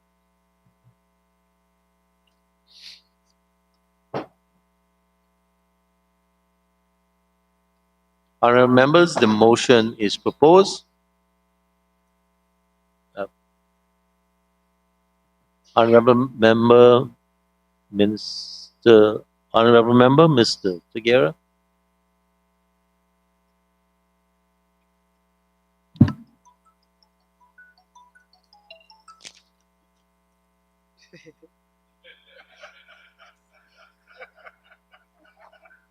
Bharat, you're on top. Thank you, Mr. Speaker. Bharat is a funny guy. Mr. Speaker, it gives me no joy in presenting this report, this 2016 report, so late to this House. a report more than 5 years old, Mr. Speaker. Mr. Speaker, this report is one of the most compacted of its kind laid in this House since 2012. It entails a number of excellent recommendations that were fashioned by the wits and experience of the learned Madam Teixeira, the erudite Director of Finance, and all members, including, Mr. Speaker, the Honorable Ganesh Maipal, who is at home living with the injustice of a suspension designed in part Honorable to member, reduce- you may want to revisit those words. Mr. Speaker, he is at home, and by the views of many, his suspension was an unjust act. Honorable member, Mr. Figuera, I'll have to ask you. By the suspended member, Mr. Ganesh Maipo. Having said it twice, reference to injustice, this was a decision of this House, and a decision of this House was premised on destruction and injustice to this chair and the House. So please withdraw that, and then you can continue about who has been suspended. I withdraw, Mr. Speaker. Thank you, honorable member. Please, you're going good. Thank you. Mr. Speaker, he is at home. Yes. Living with this suspension, Mr. Speaker. And I believe it was an act to reduce his potency in the PSC. But what good will this achieve for accountability in 2022, Mr. Speaker? Mr. Speaker, it is mind-boggling that the 2016 report is now being considered in this House. And I want to say, as a matter of fact, Mr. Speaker, that we believe that this is a political ploy by the government. Mr. Speaker, I will say what I'm speaking about. Honorable member, I'm just trying to follow you. Yes. And I knew you were speaking, your point at order was this suspension. This suspension was as a result of action in this House and a decision of this House. I don't know how that has to do with a ploy of the government. Well, I'm about to get there. And I wouldn't allow you to get there. We have done with this suspension. Could you stick to the report? Mr. Speaker, we believe that actions were met out in this House to slow, to stymie, to hinder, and unsettle the work of the PSC by the government. That is against looking at the Auditor General's report 2 years at a time. Something that was done as far back, Mr. Speaker, as 2010. Mr. Speaker, this strategy to intentionally stall the work of the PSC by not having its members available to get the new quorum, the very quorum that the PPP imposed on this committee by the tyranny of their one-seat majority. Mr. Speaker, since the imposition of the new quorum of the PSC meeting, 5 meetings had been cancelled because of the absence of PPP members, including the last 3 meetings of the previous month, Mr. Speaker. Mr. Speaker, it is the action and actions like this, we believe, Mr. Speaker, are deliberate to not allow accountability, transparency, Mr. Speaker. And we believe, as a result of this, As a result of this, Mr. Speaker, the country suffers. This is done, Mr. Speaker, while the government elevates its propaganda. Sir, at the rate of the PPP, Mr. Speaker, in allowing the PAC to meet, we will see 2020 reports laid in this House until 2030. Until 2030, Mr. Speaker. And you, by then, Mr. Speaker, the Honorable Speaker, Mr. Speaker, we believe you by then, inshallah, Mr. Speaker, along with many members on the other side, would be caring for grandchildren. Mr. Speaker, this approach of good governance. But honorable member, I have the honor of caring for grandchildren right now. I don't. You will have more, that's what I said. Okay. At the rate of how this government is allowing the PAC to meet. This approach, Mr. Speaker, we do not believe augurs well for good governance, for transparency, and accountability. Is this good for the functioning of the PAC? That is the question to be answered, Mr. Speaker. Mr. Speaker, in essence, the PPP wants the current year's issues in the Auditor General's report to be interrogated when the interests in those issues have waned, in the hope that the population will not take an interest in them anymore. The PPP refused to meet more than once per week to get through a single event, as they are against examining 2 years together. Mr. Speaker, sir, how else can one describe the PPP setting a quorum that 2 members on each side must be present to start a PAC meeting, but increasingly only one of its 5 members avail themselves? Mr. Speaker, what it shows is the glaring hypocrisy that embodies the PPP. While the PPP was in opposition, Mr. Speaker, they talked down ministers being in committees during the last government, but do the same thing today. And they use it, Mr. Speaker, as an excuse for not attending the PAC meetings.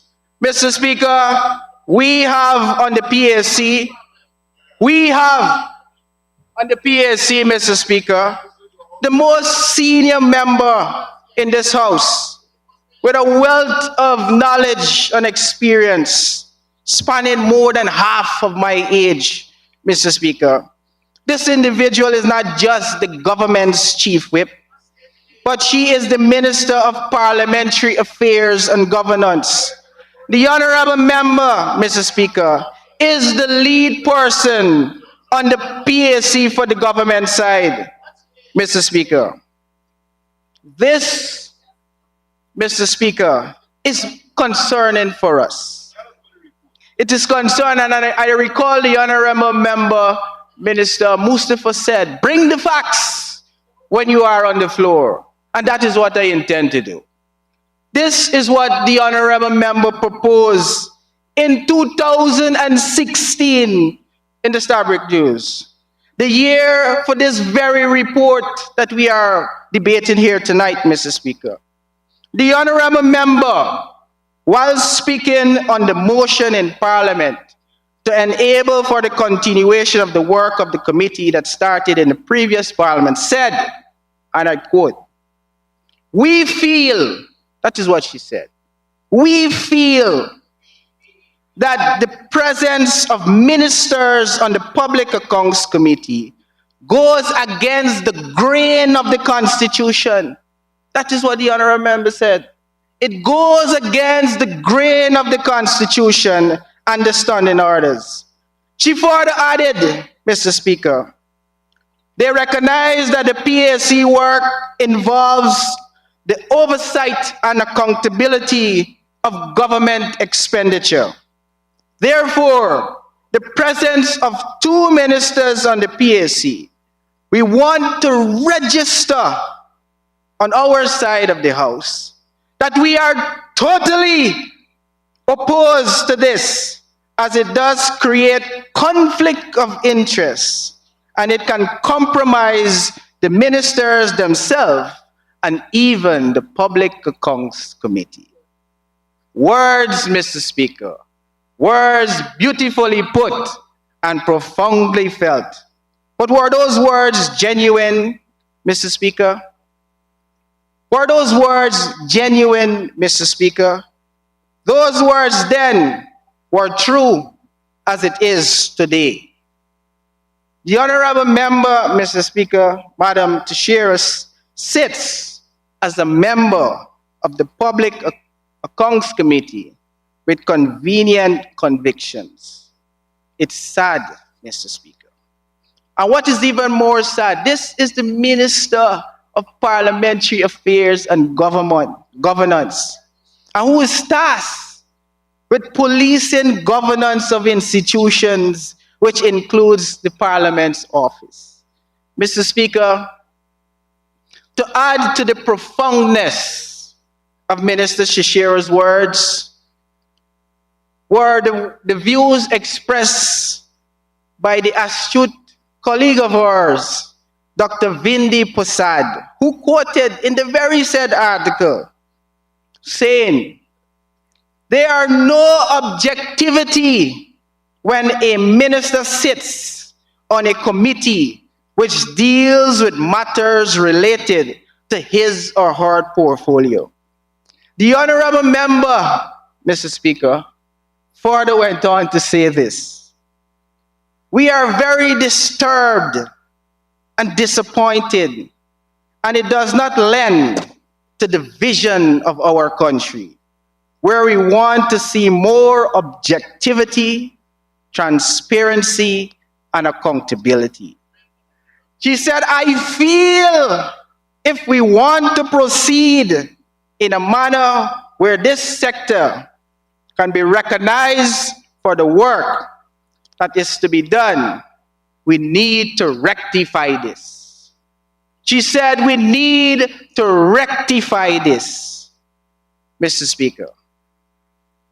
Mr. Speaker, today, Dr. Prasad, I wonder if she still has that vision, if she still feels that way, because she chairs a sectoral committee which deals with the line of her ministry. Mr. Speaker, the PPP government is best. This is the PPP government at its best.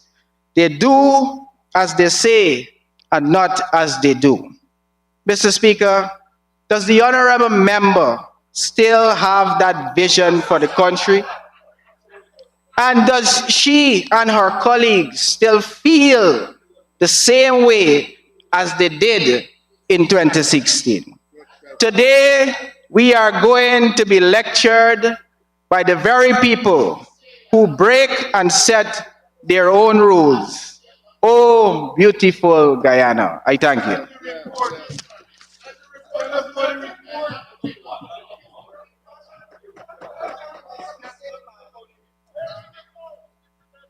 You may just, honorable member, want to propose.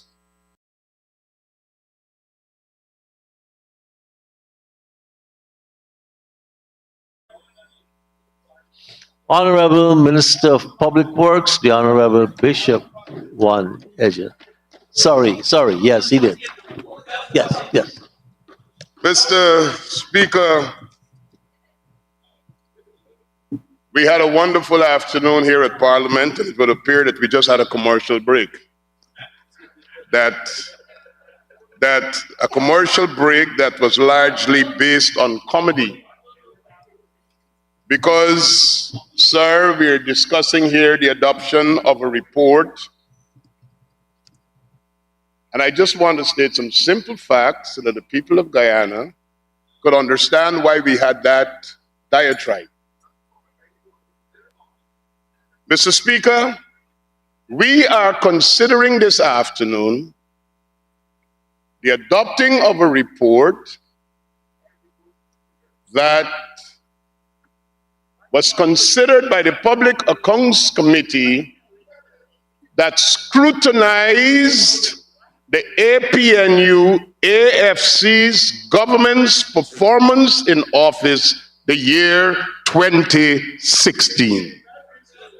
That is the issue here this afternoon. Every other thing that was discussed is a grand effort at obfuscating what is in the report. It is seeking to hide from the record. Madam Teixeira, the honorable member, and Dr. Vindhya Prasad, they are capable of defending themselves at any time. But I want to tell you what is in the report. This report examined government ministries and agencies, their performance, and what transpired as recorded by the Auditor General. Accounting officers and their teams came before the Public Accounts Committee to answer the questions and to bring clarification. At the end of that process, the committee made findings and recommendations which are contained in this report. I'd like to read from page 10 of the report.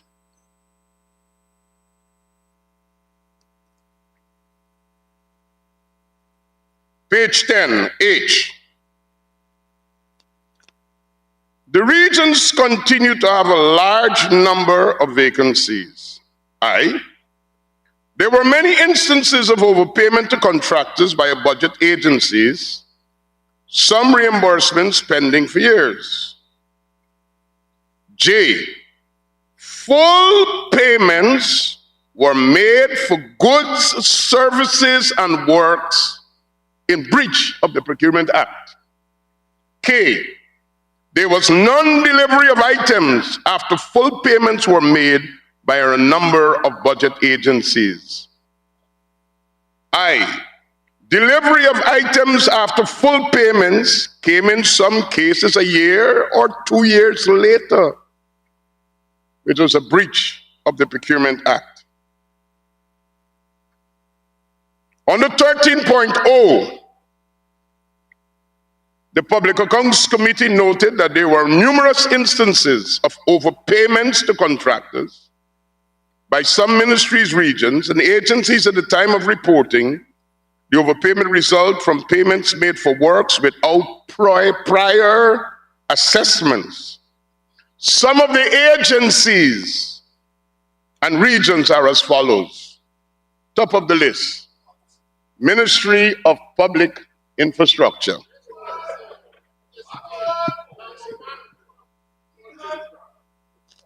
Mr. Chairman, Mr. Speaker, this report reminds us that we still have scales that were paid for that are not yet produced.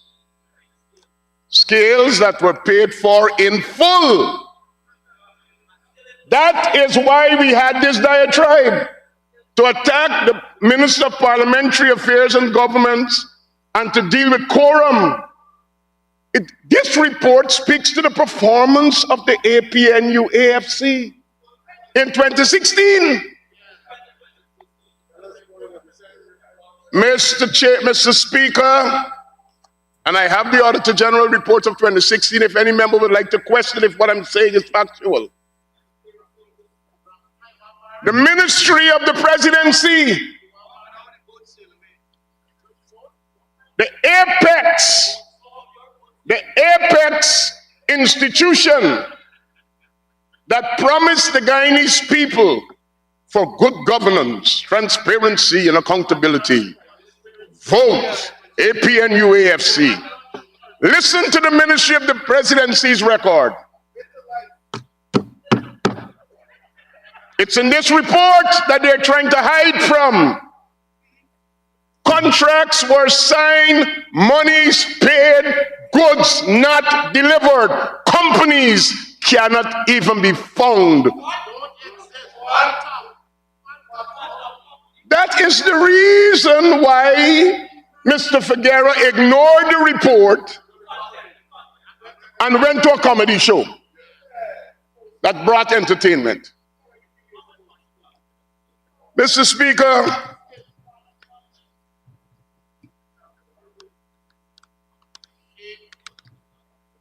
Mr. Figueroa, and I will come back, the honorable member, and I will come back to that just now. Mr. Speaker, this report speaks to an issue that the people of Guyana must know about. And that is, many of the accounting officers appointed by the APNU AFC when they were expected to appear before the Public Accounts Committee could not be found.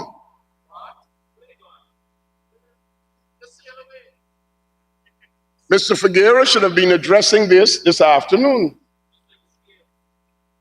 And Mr. Speaker, one man could not have been found until he appeared in a photograph at a particular time where another honorable member was present. And then we had to start writing to Commissioner of Police and so on to talk about how we get people's wares about if they're in the jurisdiction or not in the jurisdiction. They had people who served this nation under the hand and authority of the Finance Secretary in keeping with the Fiscal Management and Accountabilities Act, who spent public monies under the APNU AFC, who did not appear before this committee to deal with the 2016 report and to ensure the people of Guyana get answers for monies that cannot be accounted for. That is what Mr. Figueroa should have been telling this honorable house this afternoon. So that is why we are hiding, that's why they're hiding behind obfuscation. I want to read from page 9 of the report, because I deal with the report, not Mr. Figueroa. General challenges observed across budget agencies. The committee began its deliberation of the 2016 Auditor General Report on February 2018. Some of the general challenges observed by the committee across various agencies were: accounting officers and engineering staff were cited for signing off on incomplete, unverified projects. 2016, under the APNU AFC, who promised Guyana good governance, transparency, and accountability, put us into government. You told this nation that the PPPC was corrupt. Get them out. We will bring a change. And we will ensure there is transparency, accountability, and good governance. The Public Accounts Committee report that is laid and being adopted here this afternoon found that that same government in 2016 had accounting officers who signed off payments using public money for things that were not certified, verified, or even checked. That is in this report. That is why the gentleman behaved the way he behaved. The Honorable Mr. Figueroa. B, at 12.0 on page 9 of the report, there existed, listen to the language, Mr. Speaker and honorable members, there existed persistent non-adherence to stores regulations, Fiscal Management and the Fiscal Management and Accountability Act, and the Procurement Act by accounting officers. They didn't just say there were some breaches, persistent non-adherence.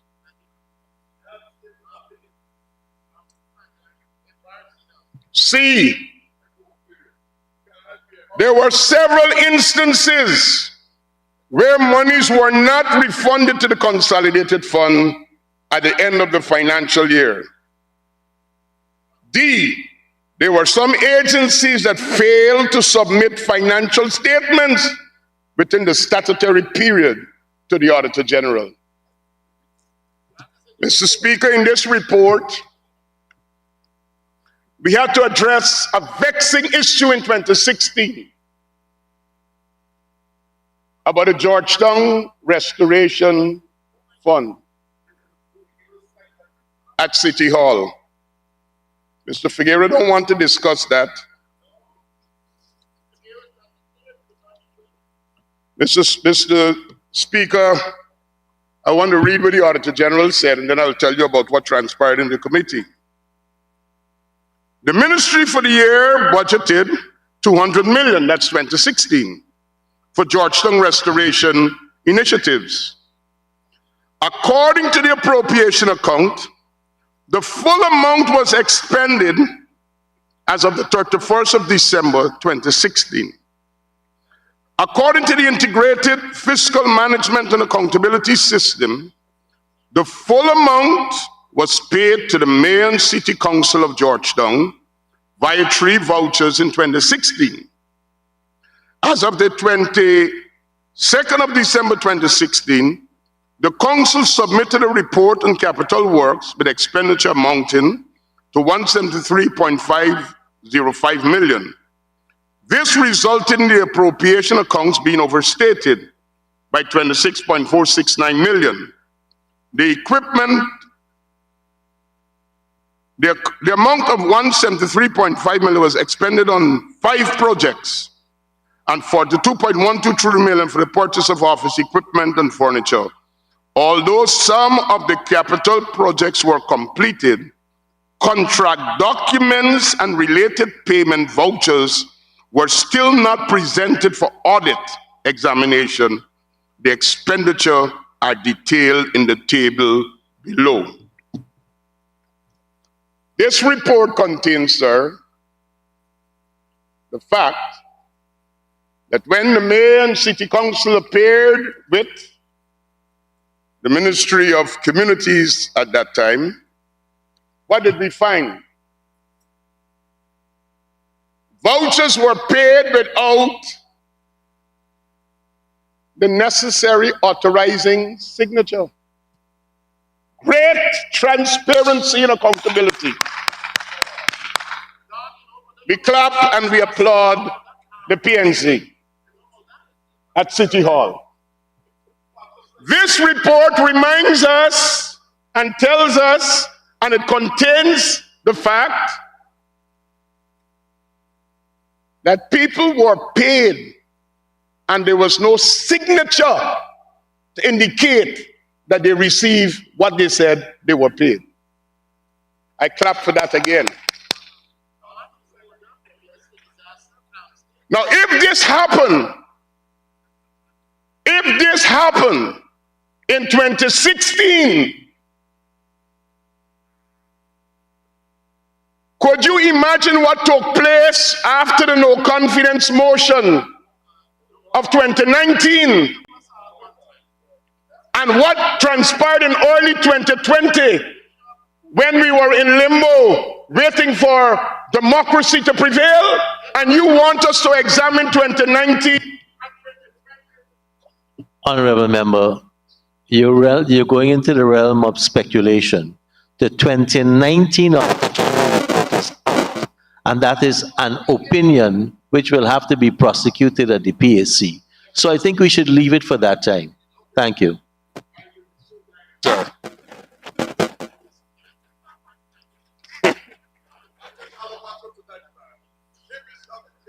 Sir.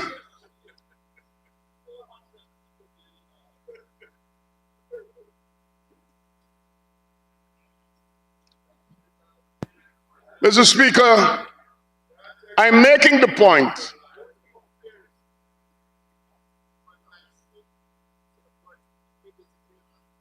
Mr. Speaker, I didn't. Talk from the gallery. You got to talk from your seat. Go ahead, Honorable Member. Thank you, sir. Mr. Speaker, I'd also like to remind this House, and it is stated in the report, let me make sure I find the page. The National Assembly, at its 29th sitting, dated June 14, 2021, successfully passed the motion, resolution number 22, to remove Mr. Patterson as the chairman of the Public Accounts Committee. That is in this 2016 report. I know you want me to wrap up, but I will speak the truth. And Mr. Speaker, the reason why the Honorable Chairman, the current Chairman of the Public Accounts Committee, didn't want to deal with the contents of this report, because he don't want the nation to be reminded why such actions had to be taken.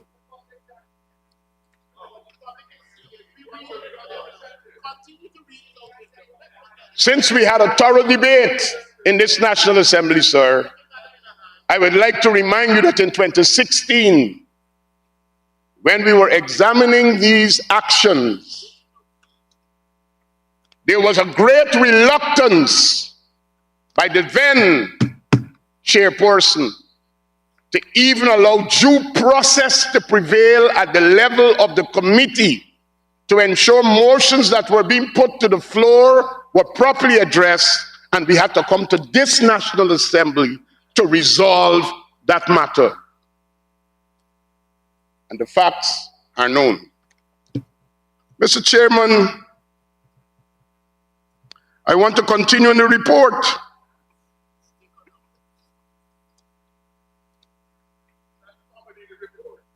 .0, page 11.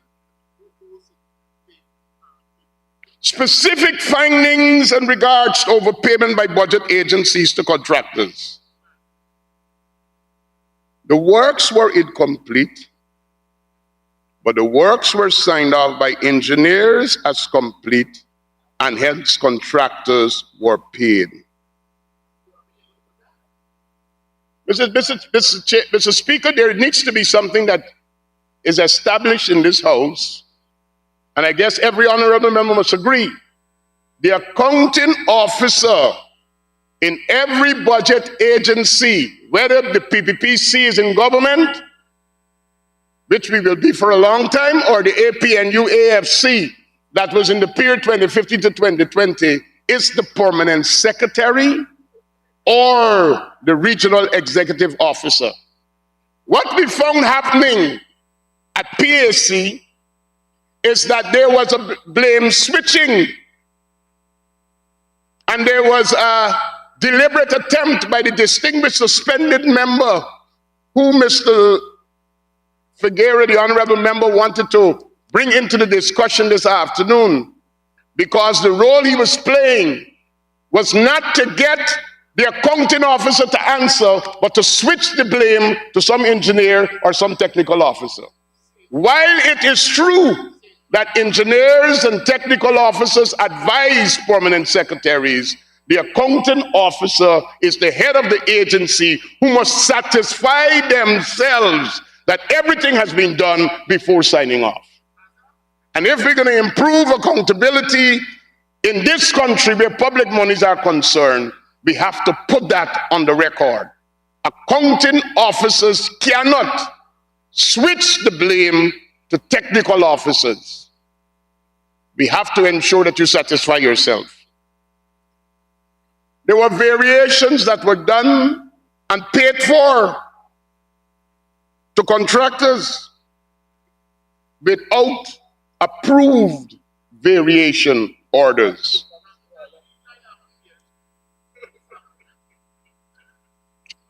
.03, contractors completed unapproved works.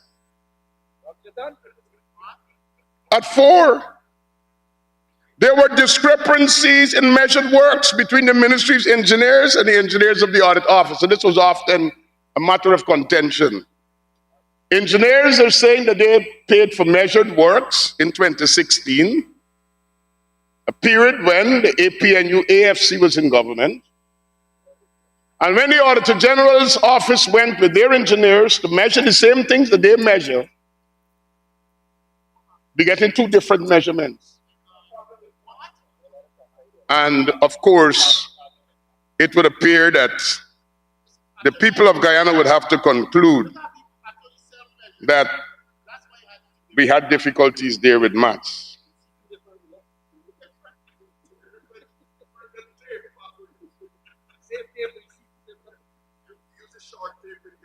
Having considered, Mr. Speaker,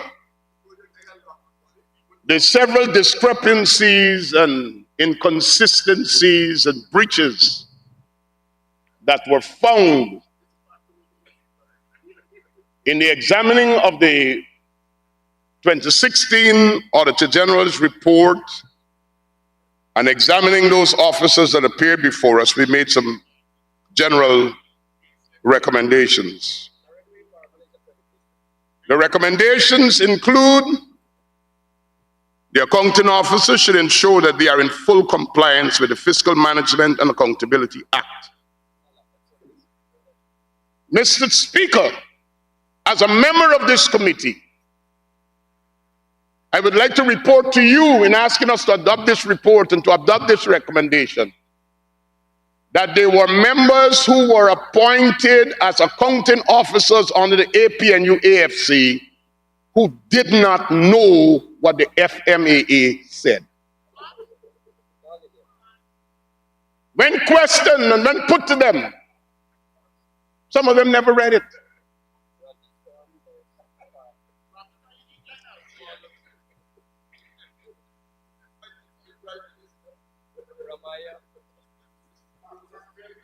The issue of overpayments were also addressed.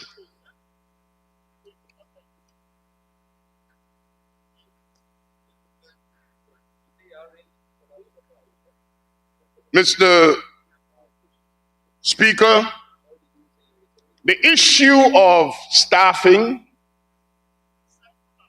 and hiring of staff was also a matter that was featured, because there were sometimes serious debate and discussion about authorized strength as against who was hired.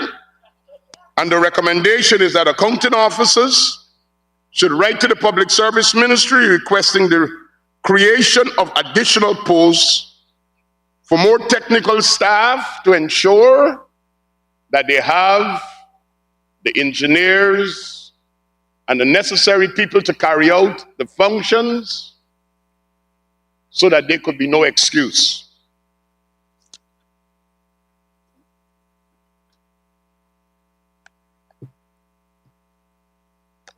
We recognize, Mr. Speaker, that the hinterland regions continue to pose some difficulty, and mainly because of logistical issues and overpayments because of the time communication and the rest of it did occur, and we made some recommendations about how we need to improve that to prevent overpayments, particularly to staff, people resigning, still getting paid, and things of that nature. And we made some recommendations to improve on that.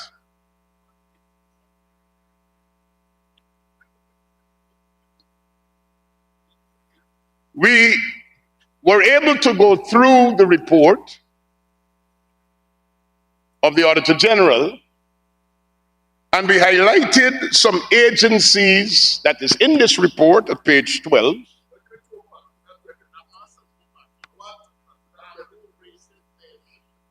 Of some agencies that were found to be in breach of the financial legislation of the country. The Ministry of Communities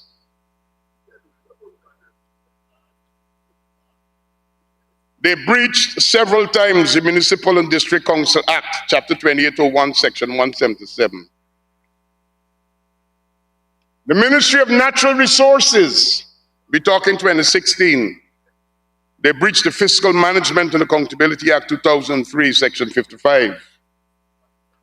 The Ministry of Public Infrastructure, breaches of the Procurement Act of 2003.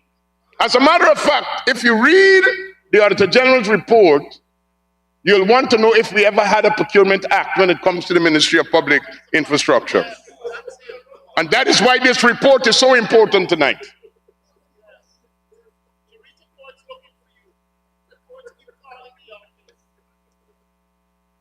We had the Ministry of Health.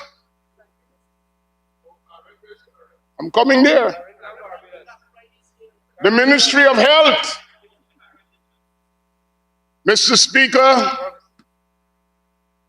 up until now, we're still trying to rectify if the money that was sent to Central Ministry of Health from the regions actually bought drugs that were sent back to the regions, if the cribs were reconciled, if the store's regulations were met. This is 2060 we're talking about. And we all know that during that period, there were various reports that were made public of shortage of drugs, irregular procurement of drugs and other supplies,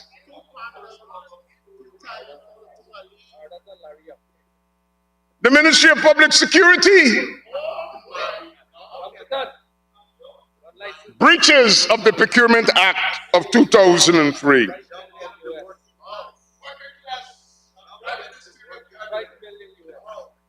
And, Mr. Speaker, the Ministry of Public Telecommunications, it would appear that they didn't follow at all the Fiscal Management and Accountability Act. Region 6, several breaches of the stores regulation. And the other one which was cited was Region 10. Yes, Mr. Figueroa, Region 10. Breaches of the Procurement Act of 2003. If I go to the report, sir, it will tell you about awards where there's no tender board minutes.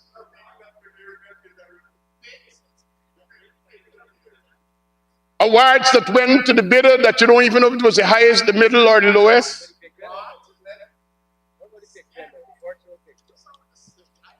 The purpose of the Auditor General bringing his report to the National Assembly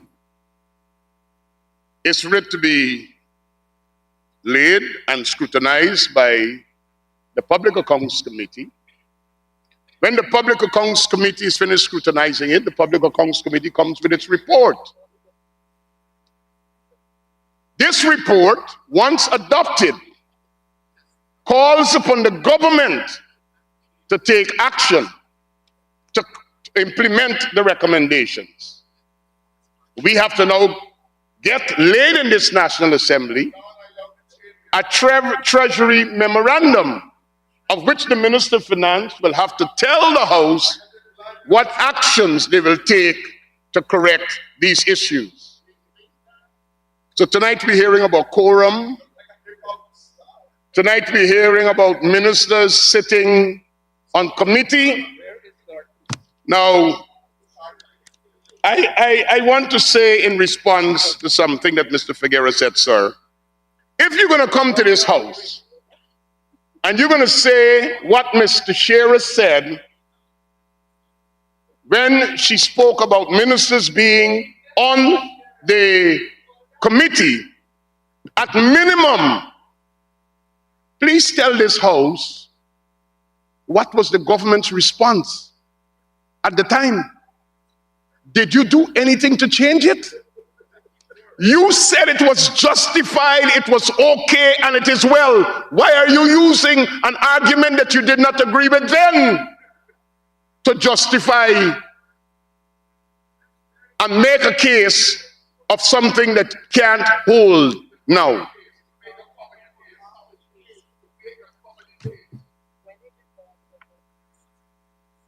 Mr. Speaker, as I close up on this report, I want to explain something that is necessary to respond to. Mr. Figueroa referred that there's a political ploy to prevent the examination of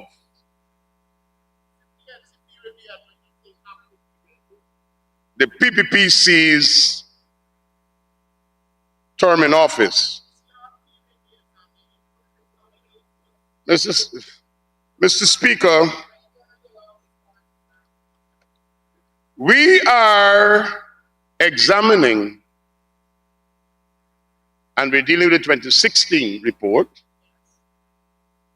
We have completed 2017 and 2018. We are waiting for the draft report, which will also come to this House. Mr. Figueroa, if he's still the chairman,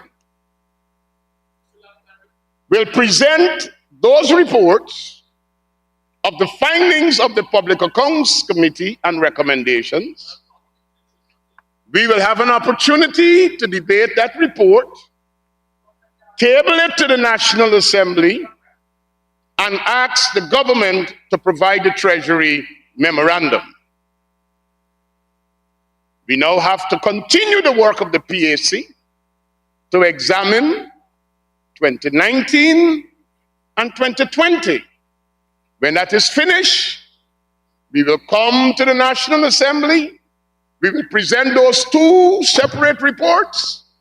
We will debate them. We will present it, and the government will have to respond.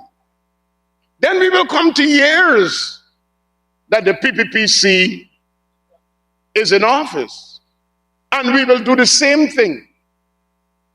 But we should not stand in this hallowed assembly and pretend as if what we should be doing right now is to forget what happened 2015 to 2020 and let's start dealing with 2020, 21, 22.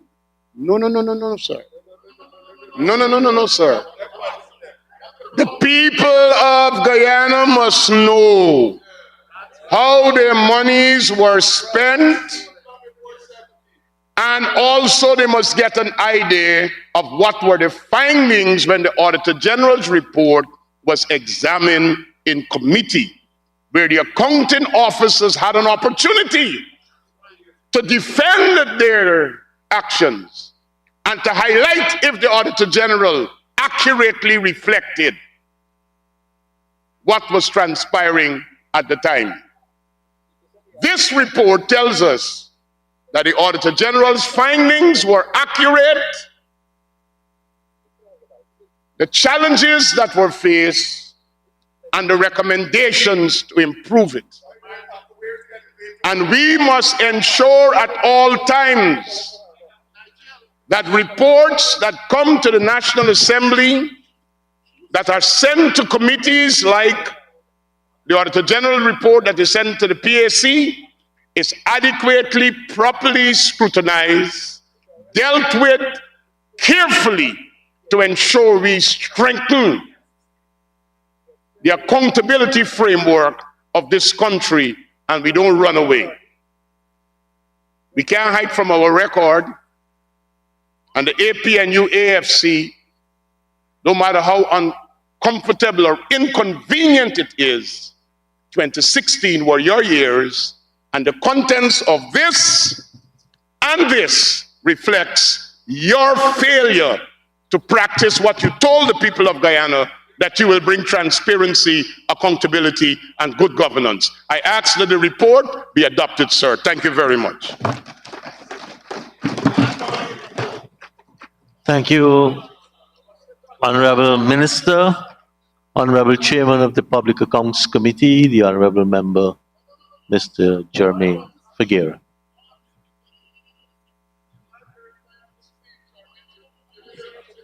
Thank you, Mr. Speaker.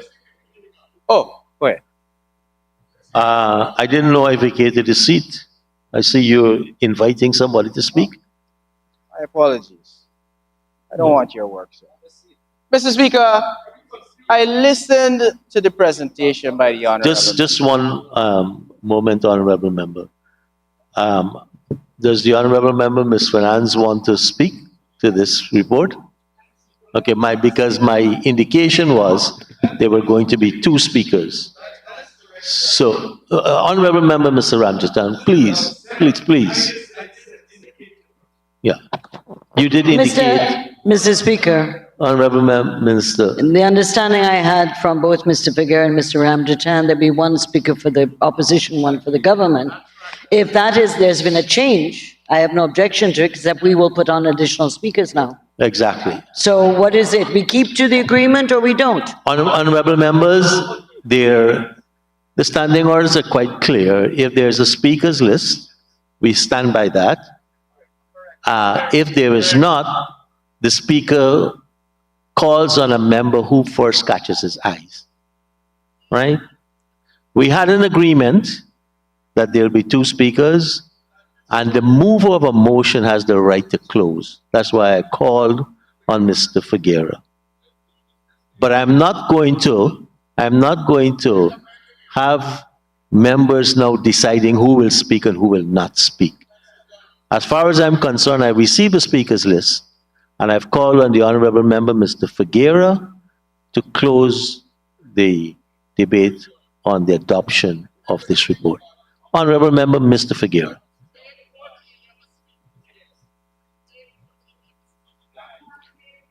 Thank you, Mr. Speaker. Mr. Speaker, I want to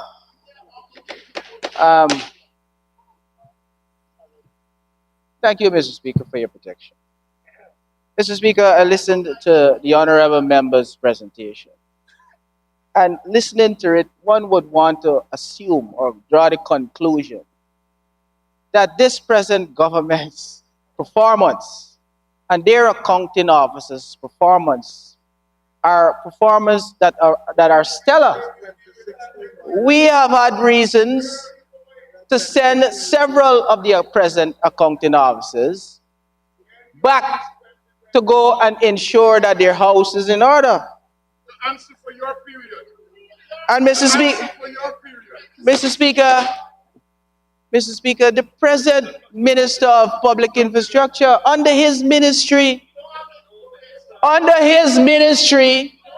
where he is the minister, the Auditor General for reports for 2020, page 484, recommends that the ministry be prudent in how they manage the affairs of their contracts.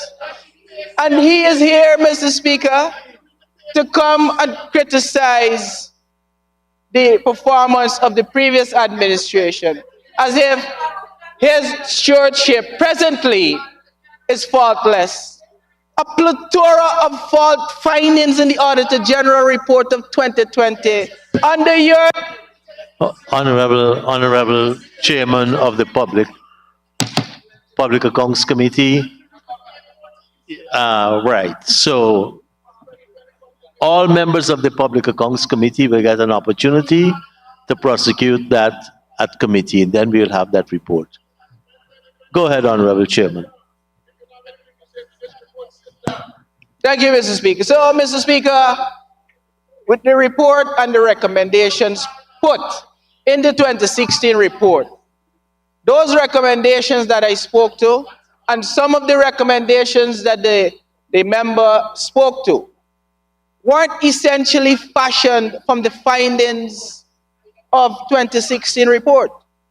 It is reflective of the present day circumstances and the consistent flaws of accounting officers repeating over and over, year after year, the very mistakes that the Auditor General has identified. So we fashioned those recommendations that is reflected in the 2016 report with the hope, Mr. Speaker, that the performance of present accounting officers for the respective agencies, once the minister approves it, and the fellow ministers and accounting officers read that report, they will put themselves in order, because we have seen a consistency of repeated actions, overpayment of contractors, and all of those very sad observations that those reports would have reflected. It continues to happen. And the role of the Public Accounts Committee should be bipartisan. And it is our hope, Mr. Speaker, that as a committee going forward, the politics in the committee should be diminished, because our role, our primary role, is to ensure that the government's coffers, the people's money, is properly accounted for. And we are being derailed as a committee from executing those functions by the actions of this present administration to stall the work of the committee.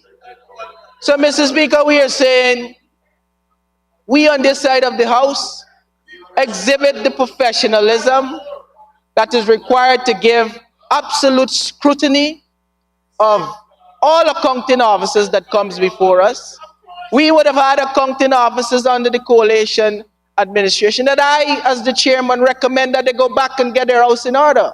Because I am of the view, Mr. Speaker, that the Public Accounts Committee of the National Assembly of the Parliament of Guyana holds enough responsibility to ensure that good governance is achieved.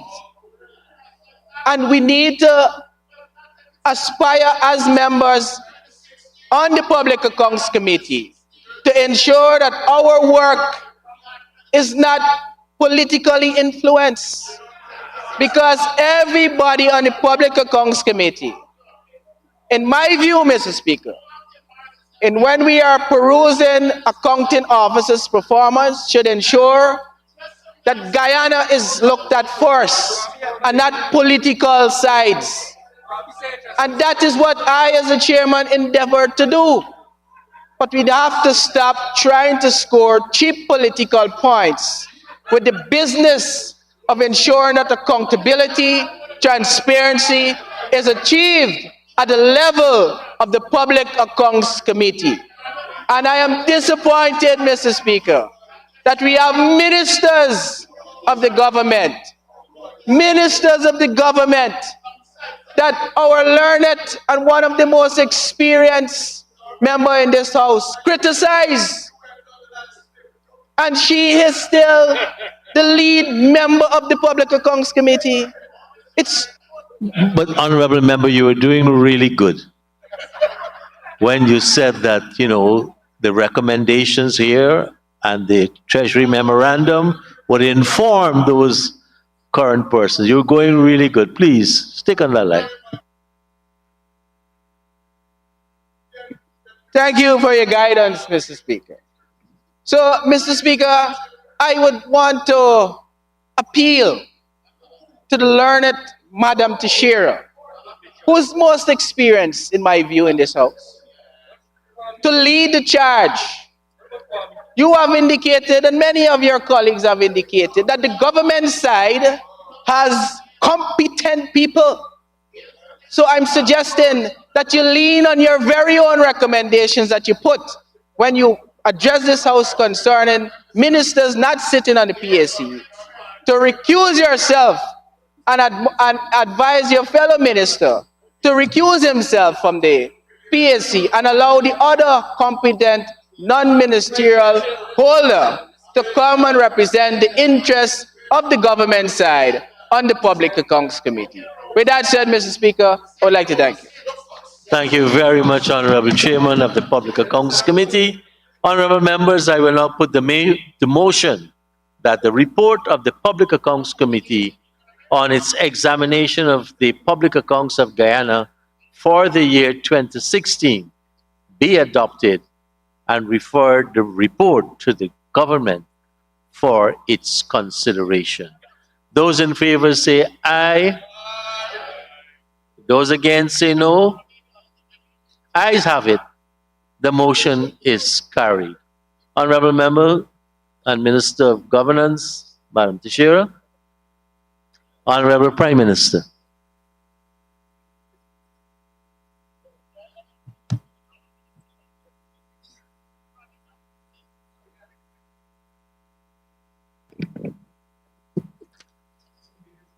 Mr. Speaker, I move the adjournment of the Assembly to Monday, the 5th of December, at 10 a.m. Thank you very much, honorable members. The Assembly now stands adjourned to Monday, December the 5th at 10 a.m.